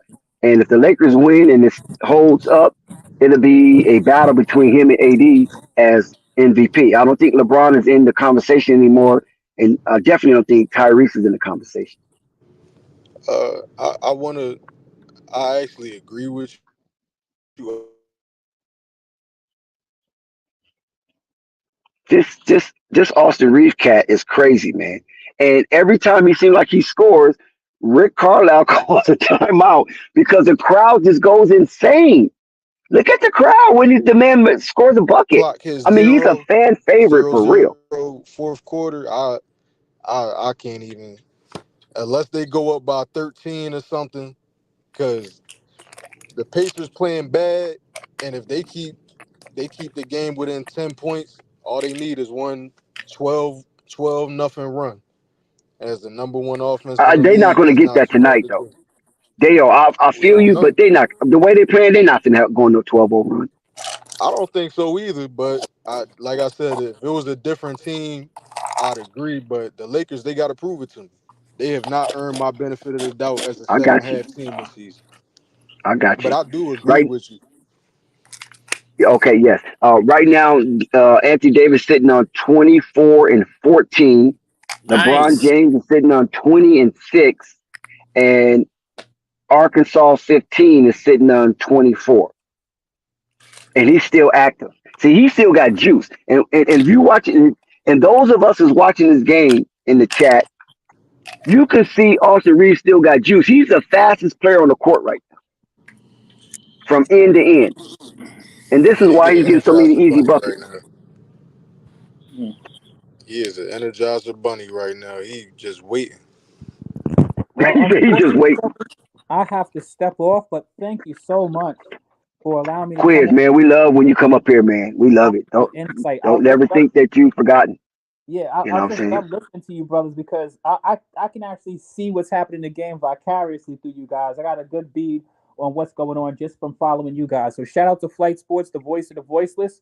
Keep up the great work, fellas. And if you're just hopping on the channel, make sure don't miss any of this great content. Make sure you hit that like button. Make sure you subscribe, and make sure you hit that notification bell so you get more awesome content from some of the most amazing YouTubers out there on the planet. Yes, sir. Salute big time. Anthony Davis just turned the ball over after Bruce Matherin hits a 3-point shot, and now Tyrese Haliburton makes a 2-point bucket. So that's 5 straight points for the Indiana Pacers, 7 off of what Dale recommend.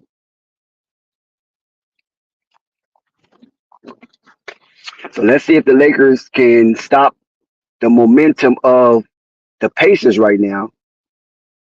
Anthony Davis with another turnover, back-to-back turnovers for him. Yeah, The here go Lakers AD lead with that shrinks to bullshit. 7. Right now, the Lakers cannot afford to take their foot off the pedal.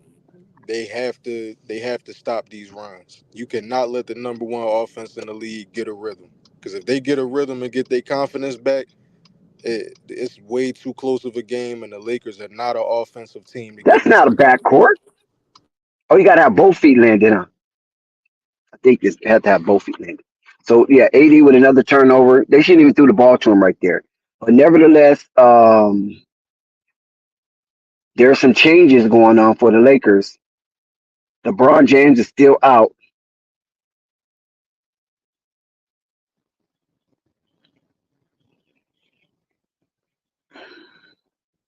Tyrese Haliburton makes another driving layup. So that's 4 straight points for Tyrese Haliburton as his numbers are starting to climb. Lakers up 84-73, only up by 5. And they're looking a little sloppy right now. I got to be honest. The Lakers are looking a little sloppy, and they all have warned us about the Los Angeles Lakers dropping into these lapses where they kind of lose focus. Let's see what Anthony Davis do. No, it's a foul. So Anthony Davis gets fouled. He makes his first free throw, Everybody's making changes to try to recalibrate the team and get them back in alignment. Anthony Davis misses the second free throw. He's giving away money at the line. TJ McConnell with the ball. Tyrese Haliburton takes a break. Miles Turner misses. LeBron James is back in the game. So there was a swapping for both teams. And that's going to see who close out the quarter the strongest as we inside the 1 minute zone. And that's great Miles game Turner. management by Darvin Ham to make sure LeBron is back in there to close out the quarter. Mm-hmm. LeBron James get a defensive rebounds off of Miles Turner 24-foot jump shot. See, this is why the Lakers are pounding the interior, is because all of the big men for Pacers are shooting 3-point shots.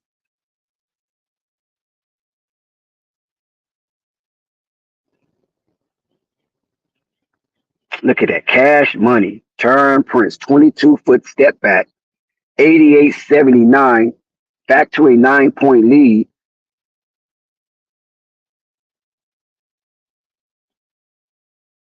Miles misses the layup and Anthony Davis gets the rebound. The Lakers is looking to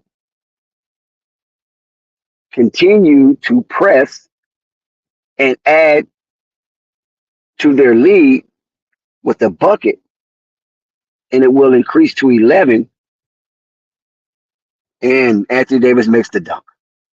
Buddy Hield misses the shot. LeBron James rebound. Pacers are falling apart right before our eyes. 16 seconds left, so they will hold for the last shot.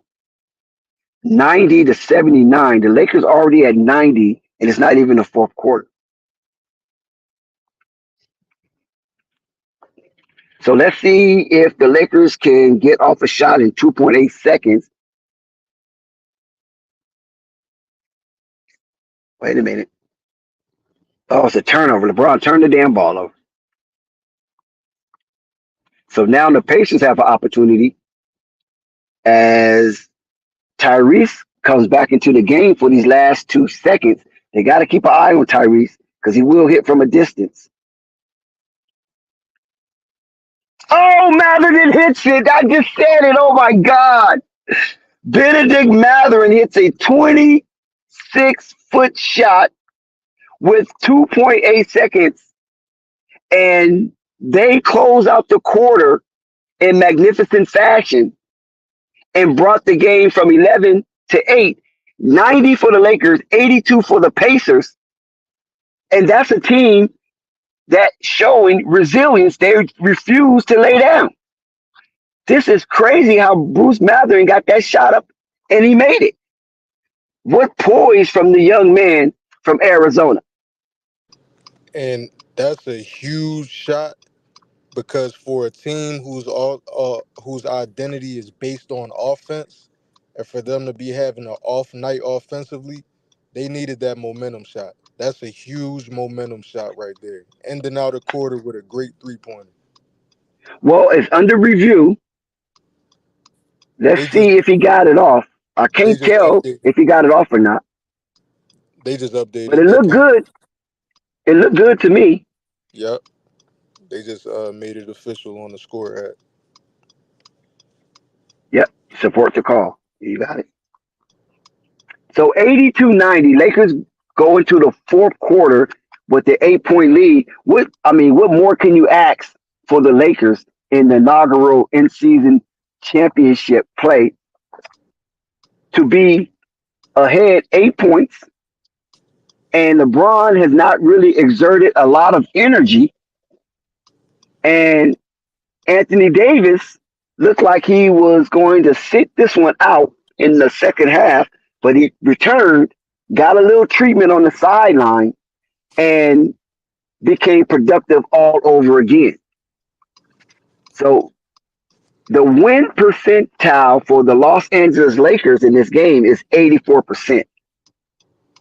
And if you ask me, I'm starting to see what Dale was saying about the Lakers, how they go into these uncanny lapses. throughout the game. But they do have the lead. They lead by 8. And let's see if the Lakers can increase that lead, or will Indiana be formidable enough to overtake the Lakers by using that high power, potent, fast paced, league leading offense in Vegas tonight. What plane is going to land on this runway strip? And what plane is going to take off? I That's the think question. the biggest keys this fourth quarter for the Lakers, you have to keep AD involved in the game, keep him involved on the offensive boards, keep feeding him the ball, run the offense through him. You have to make sure that AD stays involved, because when he's not involved in the offense consistently, he can go into lows where it almost seems like he's disinterested, or he can go cold very easily. Keep him hot while he's hot. Keep feeding the hot hand so he doesn't go cold. And then for the Pacers, I think Mathurin is somebody to watch out for to go off in the fourth quarter. And a sneaky pick to go off in the fourth quarter for the Pacers is Bruce Brown. Bruce Brown, championship pedigree. He's used to these high pressure games.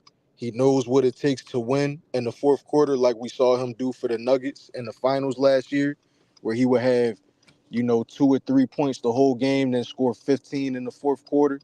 So I think Bruce Brown is somebody to watch out for in the fourth quarter for the Pacers. Yes, sir. Good breakdown. And we're back. We got 12 minutes of basketball, ladies and gentlemen, here in Vegas on the strip. I'm talking Las Vegas Boulevard at the T-Mobile Arena, where all the stars are out tonight. And it looks like it's going to be a doozy to finish this one off, as the Lakers jump up to a 10-point margin, 92-82, inside the 11-minute zone with a bucket from Cam Reddish, and it looks like it's an and one.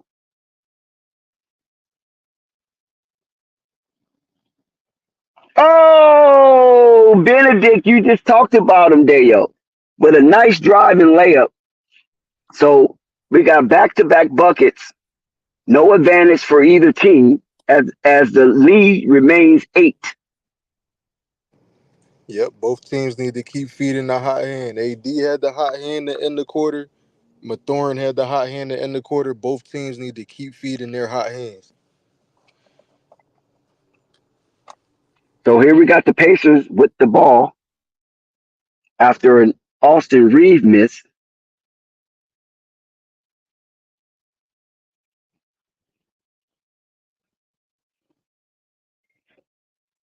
The Pacers are still showing fight.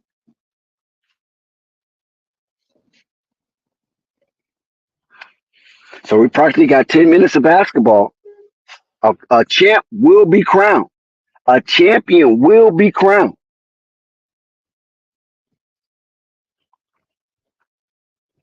Pacers look like they're trying to turn up their defensive intensity as they sit there and challenge. And Obi topping from the distance. And then Bruce Matherin comes in. Oh my God, it's a 3-point game. Lakers timeout, 89-92. The fight is in the Pacers. There is fight in the Pacers. And they doing all of this without Tyrese Haliburton on the court.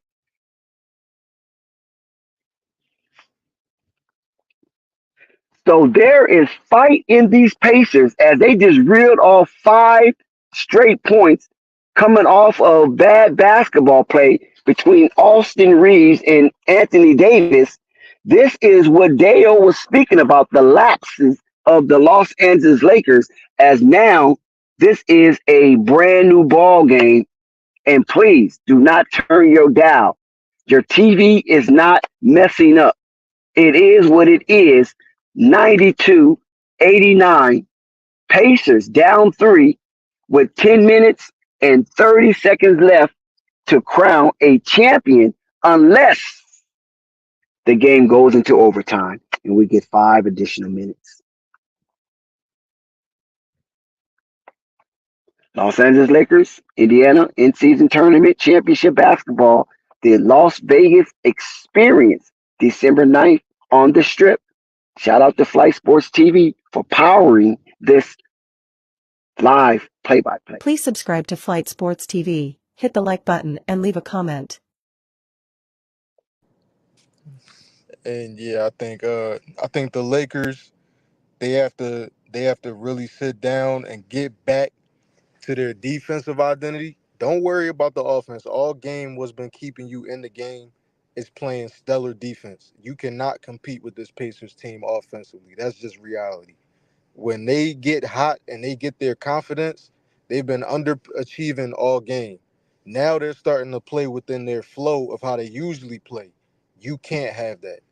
You have to stop them. You have to stop their runs.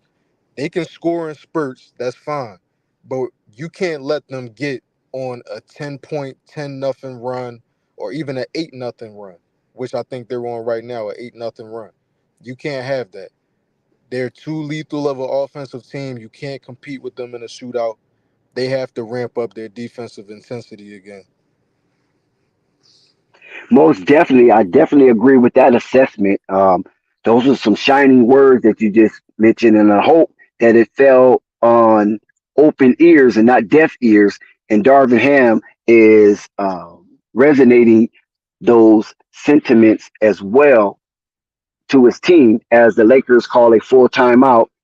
Darvin Ham have some really sturdy words to express to his team because they look like they was on the brinks of collapse as Indiana have found some electrifying juice to go on this 8-0 run as the Lakers lead 92-89. And it's fascinating to witness and watch a game of this magnitude, and we're on nail biting edge this early in the season. So this in-season tournament looks like it's going to be here to stay. And LeBron James definitely wants to be the first to be crowned champion. But Indiana has a lot to say about that. Back to basketball, D'Angelo Russell comes in and hit a shot. So that increased the lead momentarily to 5. And we'll see how Indiana respond to that. And they do. TJ McConnell hits a 2-point shot. So we're going back and forth, but D'Angelo Russell did break the 8-0 run. D'Angelo Russell makes another 14-footer. Listen, D'Angelo Russell look like he's been cooking.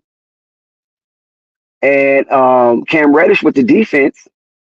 But D'Angelo Russell been on the bench for a while, so he got some fresh legs. And I think that's what Darvin Ham is going to impress on D'Angelo. Use your fresh legs and let's get some buckets.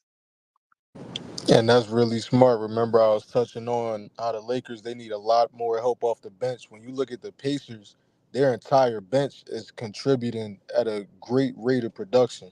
The Lakers need that same thing. They need their fresh legs to step up.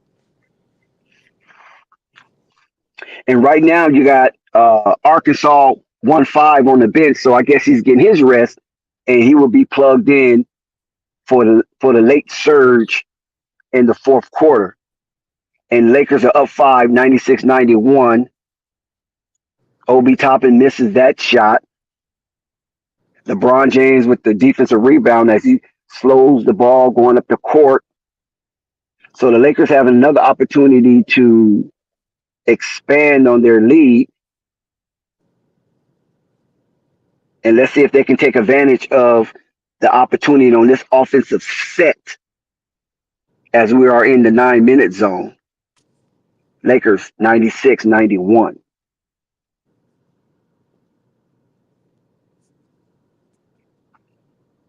So I like it going down to the wire.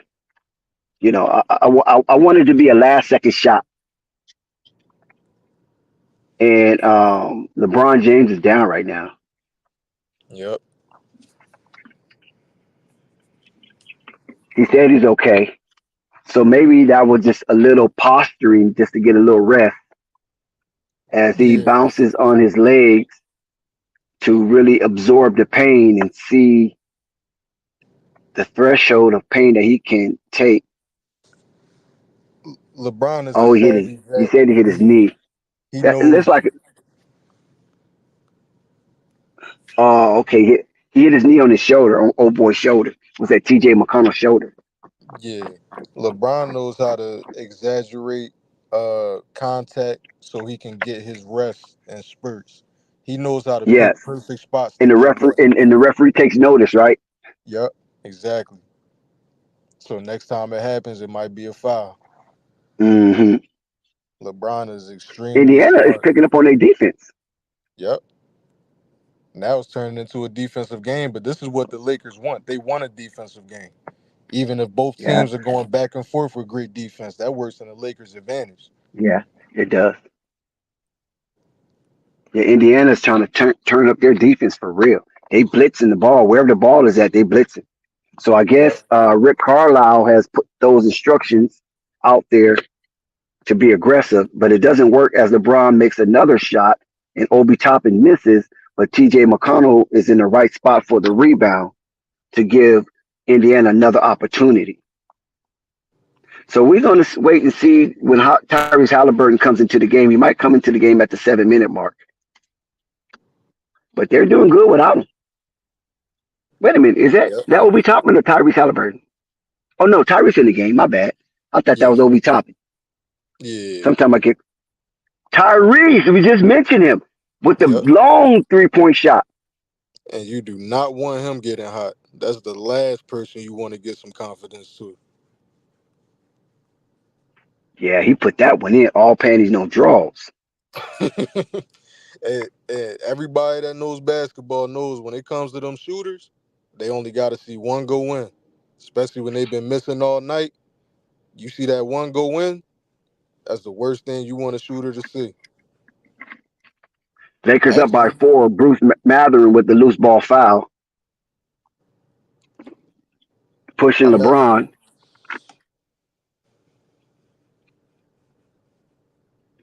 So Rick Carlisle want to make some changes. He don't like the gumbo that he have out there, so he's going to add a little more spice by adding Aaron Naismith. D'Angelo Russell turns the ball over. Tyrese misses. Yes. Oh my God, that would have been a killer. Tyrese would have hit that shot. Tyrese misses that shot. Lakers get the rebound, and they escaped. Because, man, it looked like that ball might have was going in. So I think the Lakers want to slow it down a little bit because they was playing a little clumsy.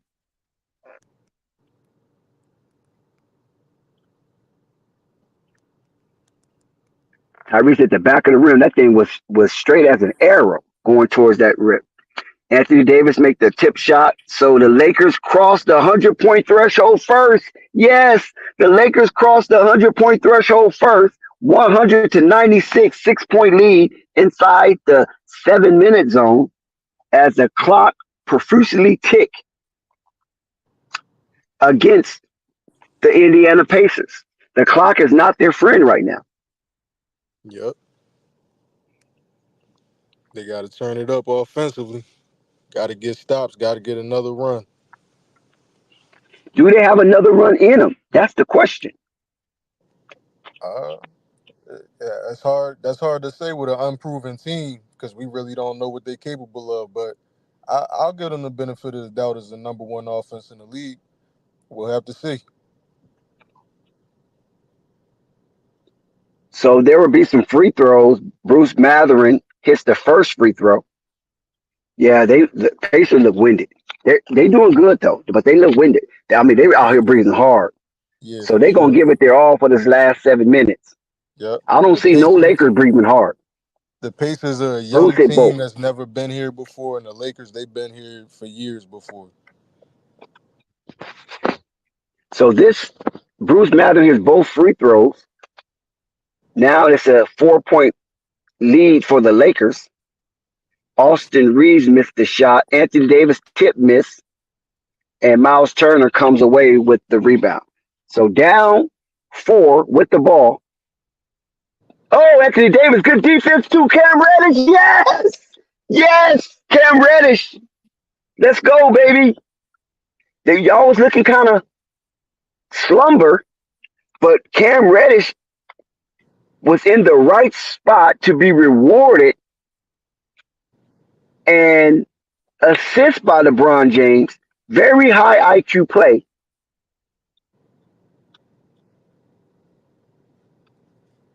And the Lakers take a 6-point lead with 6 minutes to go in this ball game.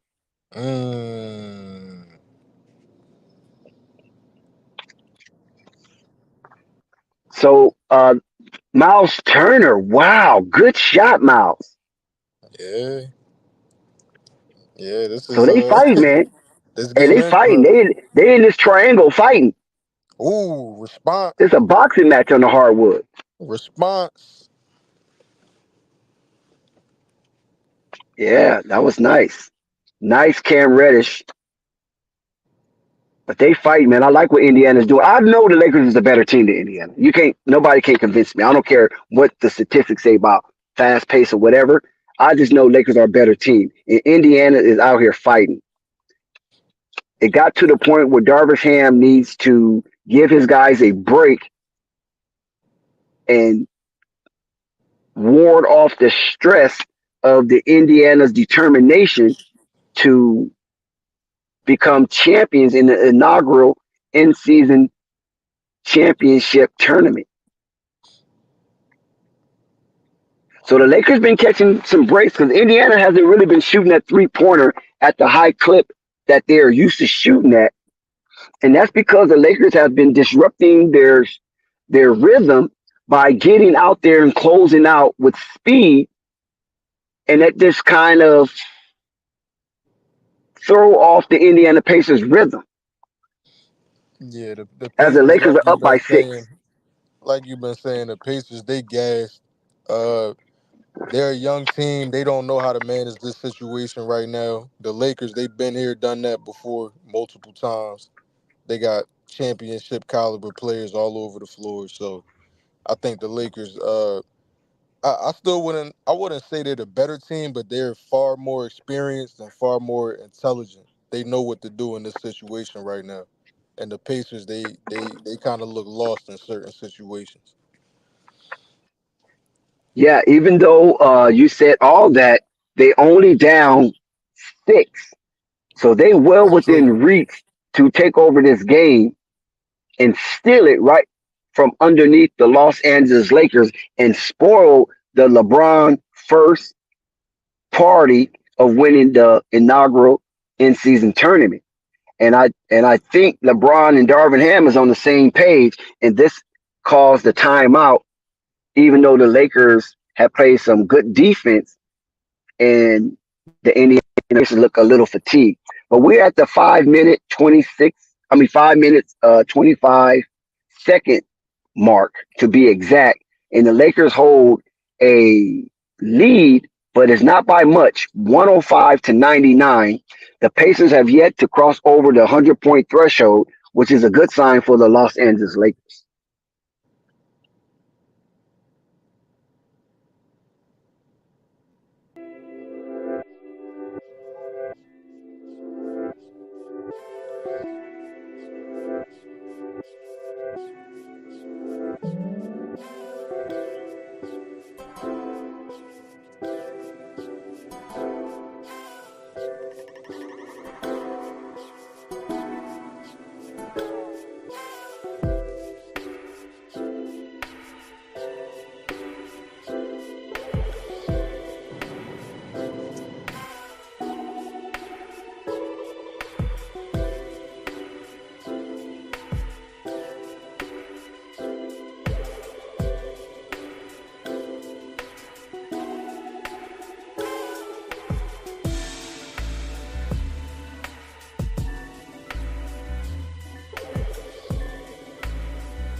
Anthony Davis hit both shots and 111-99, and it looks like the Lakers are going to be crowned the NBA in-season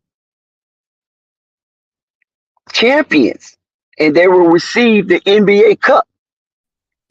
And this will go into LeBron James' resume as a winner. Yeah, I think you were So here we spot go, on. 111-99, 3 minute zone. Indiana is gas, man. They cannot hit Yeah, anything. I think you were spot on by saying they were gassed. They obviously don't have enough juice in the tank.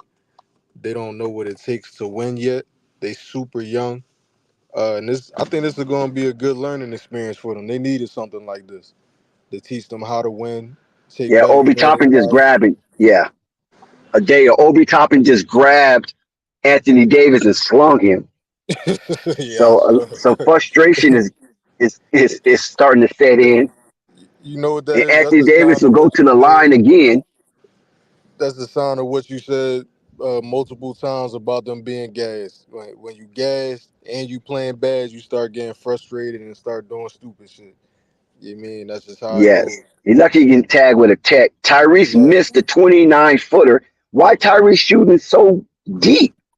It's a lot of time left. they just throwing They're not things running up, their and offense proficiently. they don't know how to win, man.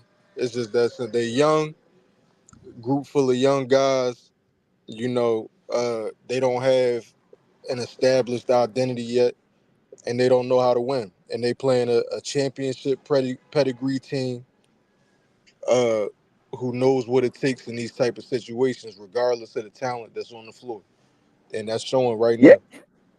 yeah. The Indiana Pacers been stuck at on Right. 99 for the last 3 minutes. Yep. And you know what?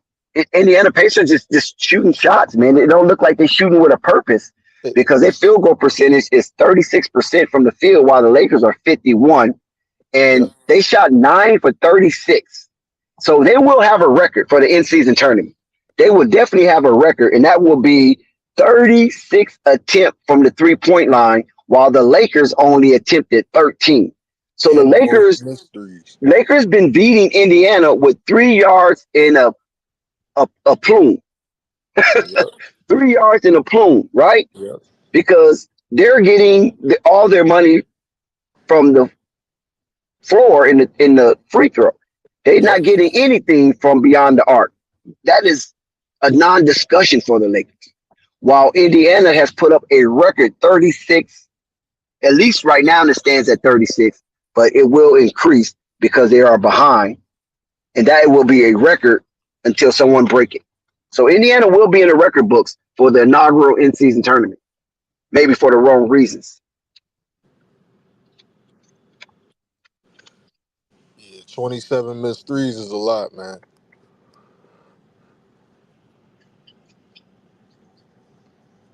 This is just showing right now the Pacers they gotta get some more experience on that team.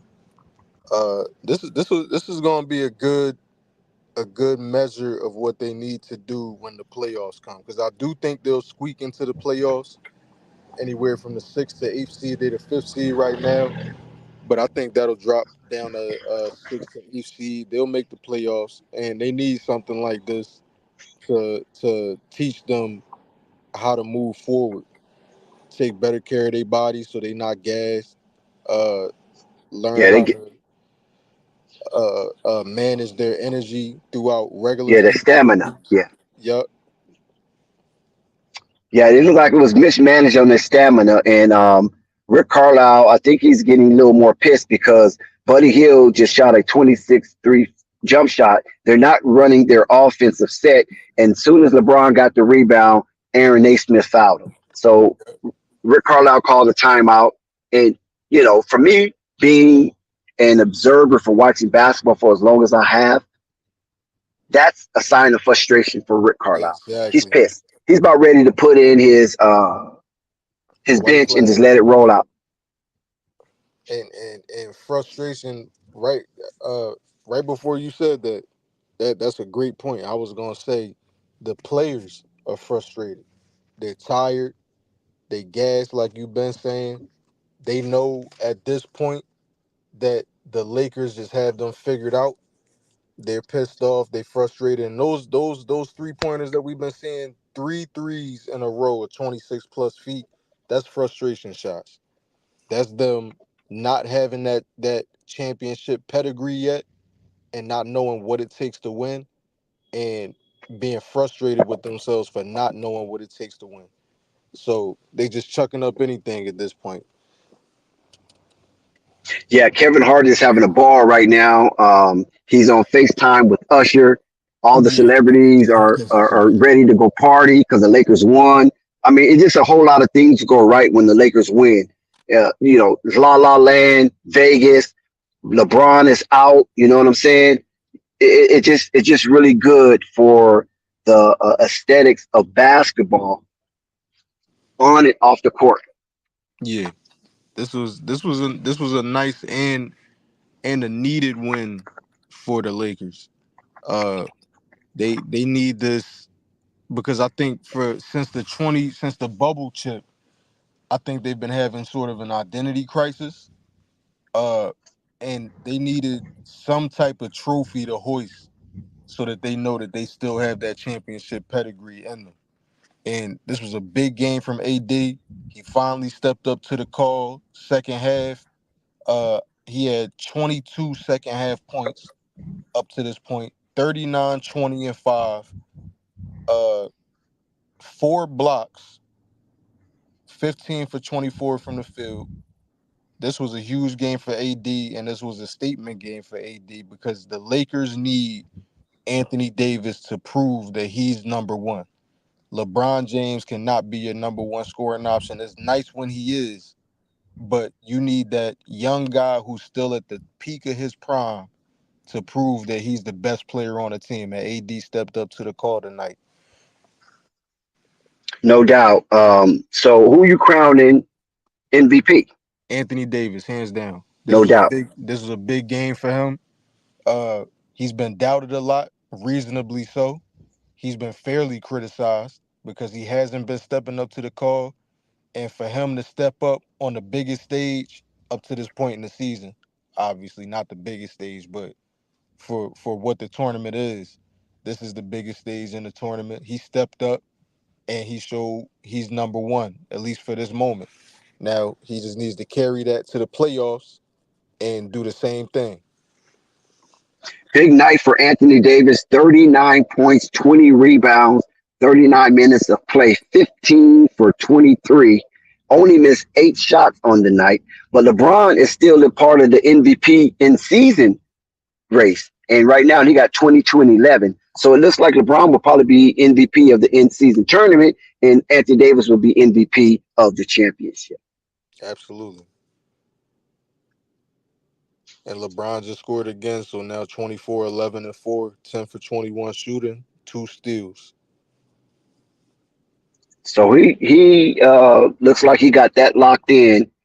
He surpassed or supplanted Tyrese Haliburton as the number one MVP of the in-season tournament. Oh, nice dunk for LeBron. In-season tournament. So the Pacers will lose the game and lose the opportunity of having an individual accolades of the MVP. Tyrese Haliburton was number one for a stretch during the in-season tournament, and now they all come crashing down as he faces none other than the face of the league himself, the crown jewel, LeBron James. Yeah. And I think because even this game, when you go back and look at the numbers, Tyrese Haliburton, 18 points, 11 assists, uh 7 for 11 shooting, very efficient night, 1 steal, 1 block. He actually had a decent game. If they would have won this game, if the Pacers win this game, because I will say one thing, we have seen teams go on 14 to nothing runs within 2 minutes. So the game ain't over till it's over, but I think it's over. But just Yeah, to this say, was over with. I mean, yeah, you know, wishful thinking. Yeah, but this over with. yeah, yeah, of course, just out of fairness, I do have to put that disclaimer in there. The game ain't over till it's over. You never know, but I do think it's over. Yeah, we got 118 to 104. They down 14 inside the 2 minute zone. Bruce Mathering would go to the line to shoot free throws, and it's just only to help his stat. But I don't think it would determine anything regarding the outcome of this here. The Lakers are playing. They're just playing really stout defense, and they're making Indiana earn every single point as Austin Reeves come down and answers the two free throws from Benedict Mathering. Yep, 120 to 106, 14-point lead. I think the biggest takeaway so far is exactly what you've been saying the whole second half. The Pacers, they gassed. They have nothing left in the tank. Uh, I think the Lakers defense was good, but I think the Pacers really just kind of killed themselves. They weren't properly prepared as far as conditioning being the biggest thing I see they weren't prepared on. Uh, they strayed away from their game plan a lot of times. A lot of young player mistakes as far as taking bad shots, frustration shots, mentally being taken out of the game. The Lakers, I think that the biggest thing the Lakers did was they mentally dominated the Pacers. That championship pedigree showed tonight from AD and LeBron, and they showed why experience matters in the NBA. No doubt. That was a good spill right there. It looks like the Lakers will hoist the NBA Cup, and will LeBron James add to his resume, and this will go on for a lifetime. Because when you look at the books of the in-season tournament, LeBron name will be inked in massive black, bold, italic as the first champion of the in-season tournament. And players like Vanderbilt and Hayes and Reeves and Christie and Woods and Lewis and Jay Hood all will enjoy this $500,000 purse strings. And LeBron is still complaining about calls. LeBron, stop. Come on, man. I mean, really, Nothing just new, let the man. clock bleed out. Yeah, let the Nothing clock new. bleed out. I want to give a big shout out to Austin Reeves. Now, Anthony Davis, 41, 20, and 6, 4 blocks. He's undoubtedly going to get the MVP of the championship game award. But in my opinion, the biggest X factor in this game actually was Austin Reeves. If you watch, No doubt. for the people that might not be watching live, uh, if you watch the flow of the game, Austin Reeves was hitting every big shot. He was the one hitting the run stoppers, and in basketball, it's all about stopping runs. Basketball is a game of runs, and you have to have playmakers who hit timely shots. Stats don't really matter. It's about when you accumulate those stats. Austin Reeves, from the start of the game to the finish of the game, he was their run stopper tonight. So to me, he's the real MVP. 28 points, 2 rebounds, 3 assists on only 27 minutes. He was scoring a Yeah. point per minute. I That's want big. to know where the hell Flight is at, because he kept asking, where the hell is Austin Reeves at? Man, this guy, man, he only going to have a couple of years in the league. I think they overpaid him. Oh, Flight with that New York Knicks hate. You know what I'm saying? Uh-huh. So, Flight, that's in your face, bro. Yeah, Austin And Reeves, he Jessica, answered the call tonight. all you got to do is take the opposite pick of Jessica, and you'll win a gang of money in your lifetime. Hey, I ain't gonna lie. The only thing that didn't hit on my ticket so far, I messed up. I'm not gonna lie. I thought AD was gonna fold again. I put him for having under 25 points. I'll be honest. I put him under 25 points. He proved me wrong. I can't even be mad. I only put $10 on it, so I ain't mad about it. Everything Right, else but on I my mean, ticket. it's still your money. But no Yeah. wonder you was kind of slanting towards not trusting the Lakers. Hey, listen. No, I was like, I'll this say dude this. think. I'll say this. My personal feelings don't have nothing to do with money. When Okay. I bet against my own team if I think my money gonna hit. You know what I mean? But my feelings towards AD was just based off of the fact that uh he has not played good in the second half all season. So I've seen him have 17 points in the first half and end the game with 20 points all season. So I didn't trust him to step up to the call, and he proved me wrong. I gotta admit when I'm wrong. AD proved me wrong tonight. He had a fantastic game. But I do think Austin Reeves is the real MVP for being the run stopper. In my opinion, the run stopper is always the most important player on the floor. That person that answers the calls whenever a team is going on a run, 8-0 run, Austin Reeves comes down, three-pointer. They miss a shot, Austin Reeves comes back down mid-range. Now it's a 8-5 run. That's huge in basketball. For you to be able to cut a 8-0 run down into a 8-5 run, and now you can get back in the flow of your offense. So I think Austin Reeves, he deserves the most credit for this game tonight. Yeah, the fast clock is definitely engaged, and we appreciate Deo summary on what happened tonight. And so they're going to hold the ball until the shot clock runs out, and they do that, and Indiana will get their opportunity with the ball, and Indiana is still shooting. They're still shooting the ball. Hey, They're like, look, damn, man, I'm trying to get in the record books too. So listen, the hey, Los Angeles Lakers will have three categories for the record books.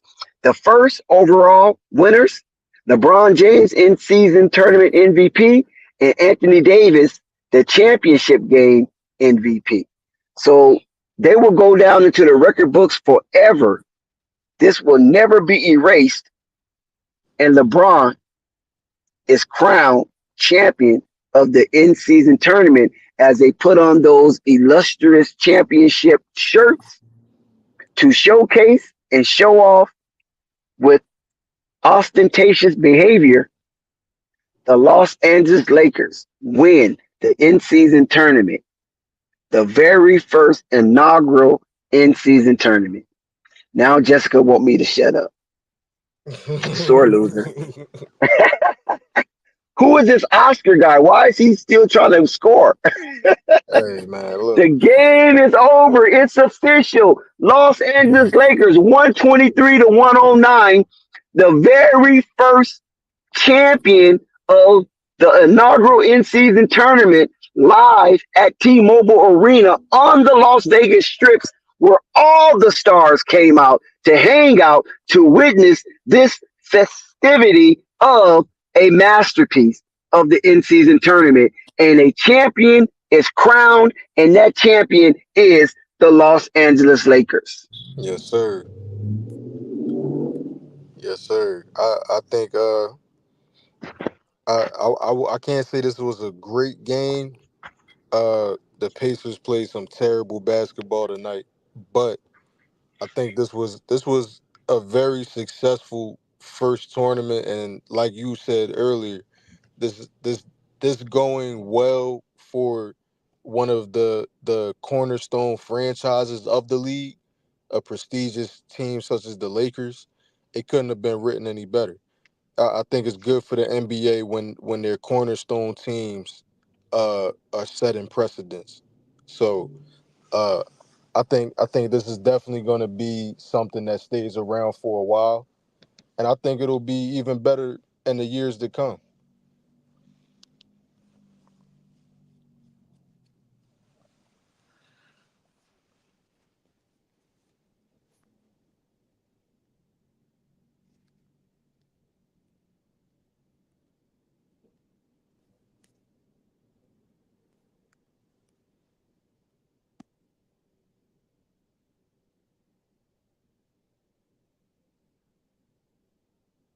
Yeah, did you want to go over any of the numbers? Yeah. So just key players. LeBron James, 24 points, 11 rebounds, 4 assists, 10 for 21 from the field, 4 for 5 from the free throw. Wasn't super aggressive throughout the whole game, but he was aggressive in spurts. 2 steals, 6 turnovers, but it didn't really make an impact on the game. Anthony Davis, 41, 25, 16 for 25 from the field, 4 blocks. He was great defensively, dominant defensively. D'Angelo Russell's stats don't really tell the story of how important he was in key runs. D'Angelo Russell, along with Austin Reeves, was one of the run stoppers tonight. 13 points, 4 rebounds, 7 assists, 6 for 15 from the field, 1 steal, 1 block. And then, of course, Austin Reeves, 28 points, 2 rebounds, 3 assists, 9 for 15 from the field. An amazing 10 for 12 from the free throw line. Much needed for a struggling Lakers team free throw wise. Uh, no steals, no blocks, but that doesn't tell the story of his defense because he played great defense throughout the night. And then for the Pacers, uh, a lot of struggling players.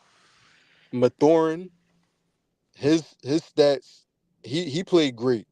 Mathurin, they have a really great young player. If I believe correct, I can't remember if he's a rookie or not, but I want to say he is. No, this is his second season. Second season. All right, thank you. Yeah, second Sophomore. season, sophomore, right? And he's starting to come into his own. I can see him being their X factor in the playoffs, and I can see him growing into that role and being their closer because when it mattered and when they were really trying to close the game out, uh, he was the one starting to hit those big shots that were getting their run started, especially that momentum 3-point shot at the end of the third quarter. Mathurin had 20 points, 2 rebounds, no assists, 5 for 11, 100% from the free throw line, 9 for 9, 1 steal, 1 block. Disappointing game from Bruce Brown, but in his defense, only played 19 minutes. 4 points, 2 rebounds, 1 assist, 2 for 9 from the field. Did play decently defensively, 2 steals, 1 block. Tyrese Haliburton had a nice, efficient game. It's gonna say he ended the game with 8 for 14 from the field, but realistically, he ended the game around an 8 for 11. The last 3 shots he took were kind of just chuck up shots, garbage time shots at the end. He really was around 8 for 11 from the fields today. 20 points, 1 rebound, 11 assists. 2 for 8 from the 3-point line, which is a little bit under what he usually has. 3 turnovers that pretty much all came in the first half. He took care of the ball very well in the second half. Most of his assists came in the second half as well. Miles Turner, disappointing game, 10 points, 7 rebounds, 1 assist, 3 for 11 from the field, no blocks. Very uncharacteristic for him to have 0 blocks when that's pretty much his biggest impact on a basketball game is rim protection. But that's just a testament to AD was just so dominant tonight. Miles Turner had no answer. Buddy Hield, he continues his cold streak. 8 points, 5 rebounds, 4 assists, 3 for 11 from the field, 2 for 9 from 3-point. They really have to figure out what they're gonna do with their 3-and-D wing situation. Buddy Hield has regressed. Um, he hasn't really been consistent this season. He hasn't been bad either, but it's games like this when you really need uh your shooters to step up and do what they need to do, and he did not answer the call tonight. Obi Toppin actually had a decent game, 13 points, 2 rebounds, 0 assists on 29 minutes. Uh, Overall, for the Pacers, um, the veteran guys that you want to step up in these situations, being Buddy Hield and Bruce Brown, they did not contribute enough. Poor efficiency. Uh, they weren't the leaders that they need to be, especially that we've seen them be in the past, especially Bruce Brown. being that he is a championship player that's won a championship and performed at a high level. You would expect for Rick Carlisle to not only play him more, but for Bruce Brown to kind of bring guys down to earth when that frustration level rises. Uh, but overall, the Pacers really didn't play as bad as the score would suggest. Um, as far as second half performance, that bad first half kind of messed them up. Turnovers messed them up. Uh, and as Dex was saying throughout the game, throughout the second half, they're just gassed. They were gassed. The Lakers started to lean on them when it mattered most, and the Lakers experience reigned supreme. You got LeBron James, top two player of all time.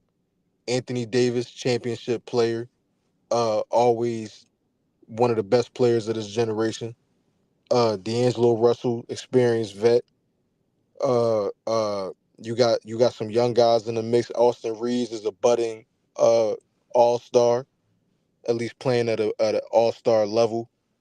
Um, so it it really was about the Lakers leaning on them when they knew they were weak. When they saw the Pacers' weakness, they didn't take their foot off the gas. They stayed true to their defensive identity, stayed true to having a high intensity on defense, and they just outsmarted them. It was just as simple as that. They outsmarted them, and Anthony Davis was too dominant for the Pacers to stop. Yeah, and to use my broad paintbrush of colorful complimentary to the information you have spilled, is that the Pacers, it just seemed like they just gave a lot in those in-season tournament games. Once they went 2-0, they saw a pathway to the championship. They had to play against Boston as well as the Milwaukee Bucks, the two mean green teams. And once they got to the mountaintop, they were just overly fatigued and gassed. They tried to do the best they could to try to uh, prompt that fast-paced offense that leads the league in pace and scoring, and it just wasn't there. And I just noticed it that they were slowing the ball down, and they was helping the Lakers early on, and that right there gave the Lakers a positive outlook how to see this game ending in their favor. And that's why I think the Lakers ratchet up the intensity on their defense and start blitzing and see if they can just wear them down to nothing. And basically, that's what happened. They did cross the 100-point threshold, but barely, just 9 points over 100 points. And we know Indiana, they be busting the scoring table. And tonight, they barely crossed over that 100-point threshold, while the Lakers was at 123, easily crossed it. And that's what happens, as you stated, Dale, is when you're young and you're not sure how to win and manage your stamina,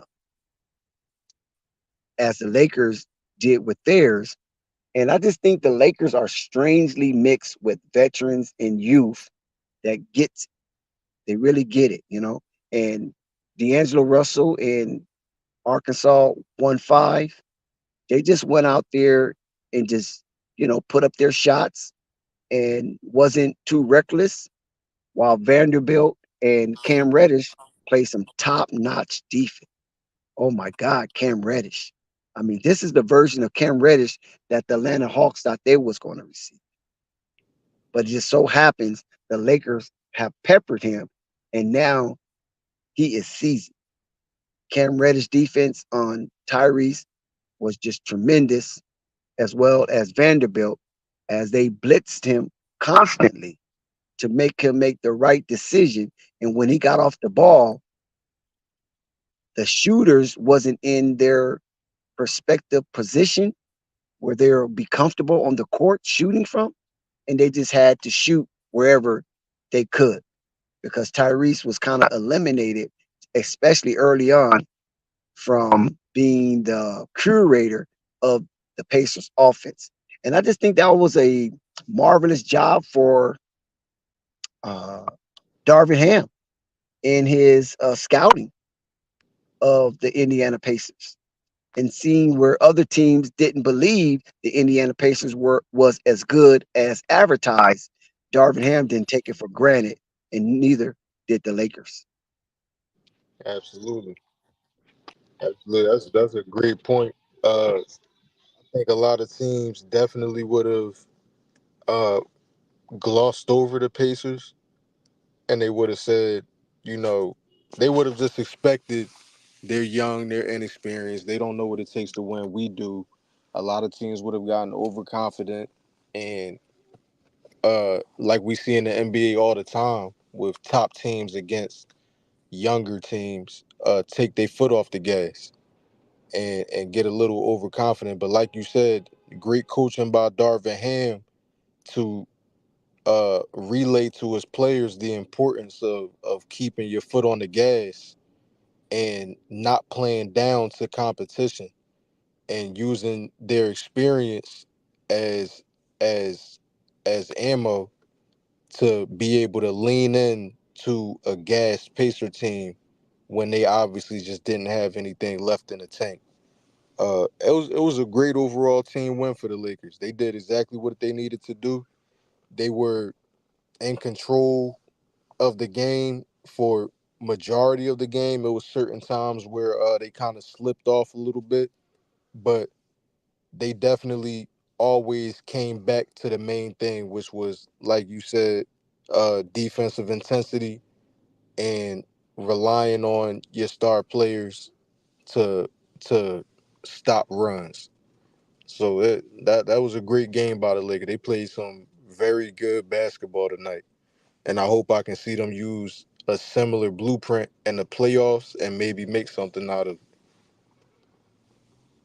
This is Holly Heat of the Hot Seat with Holly Heat, and this is Flight Sports TV.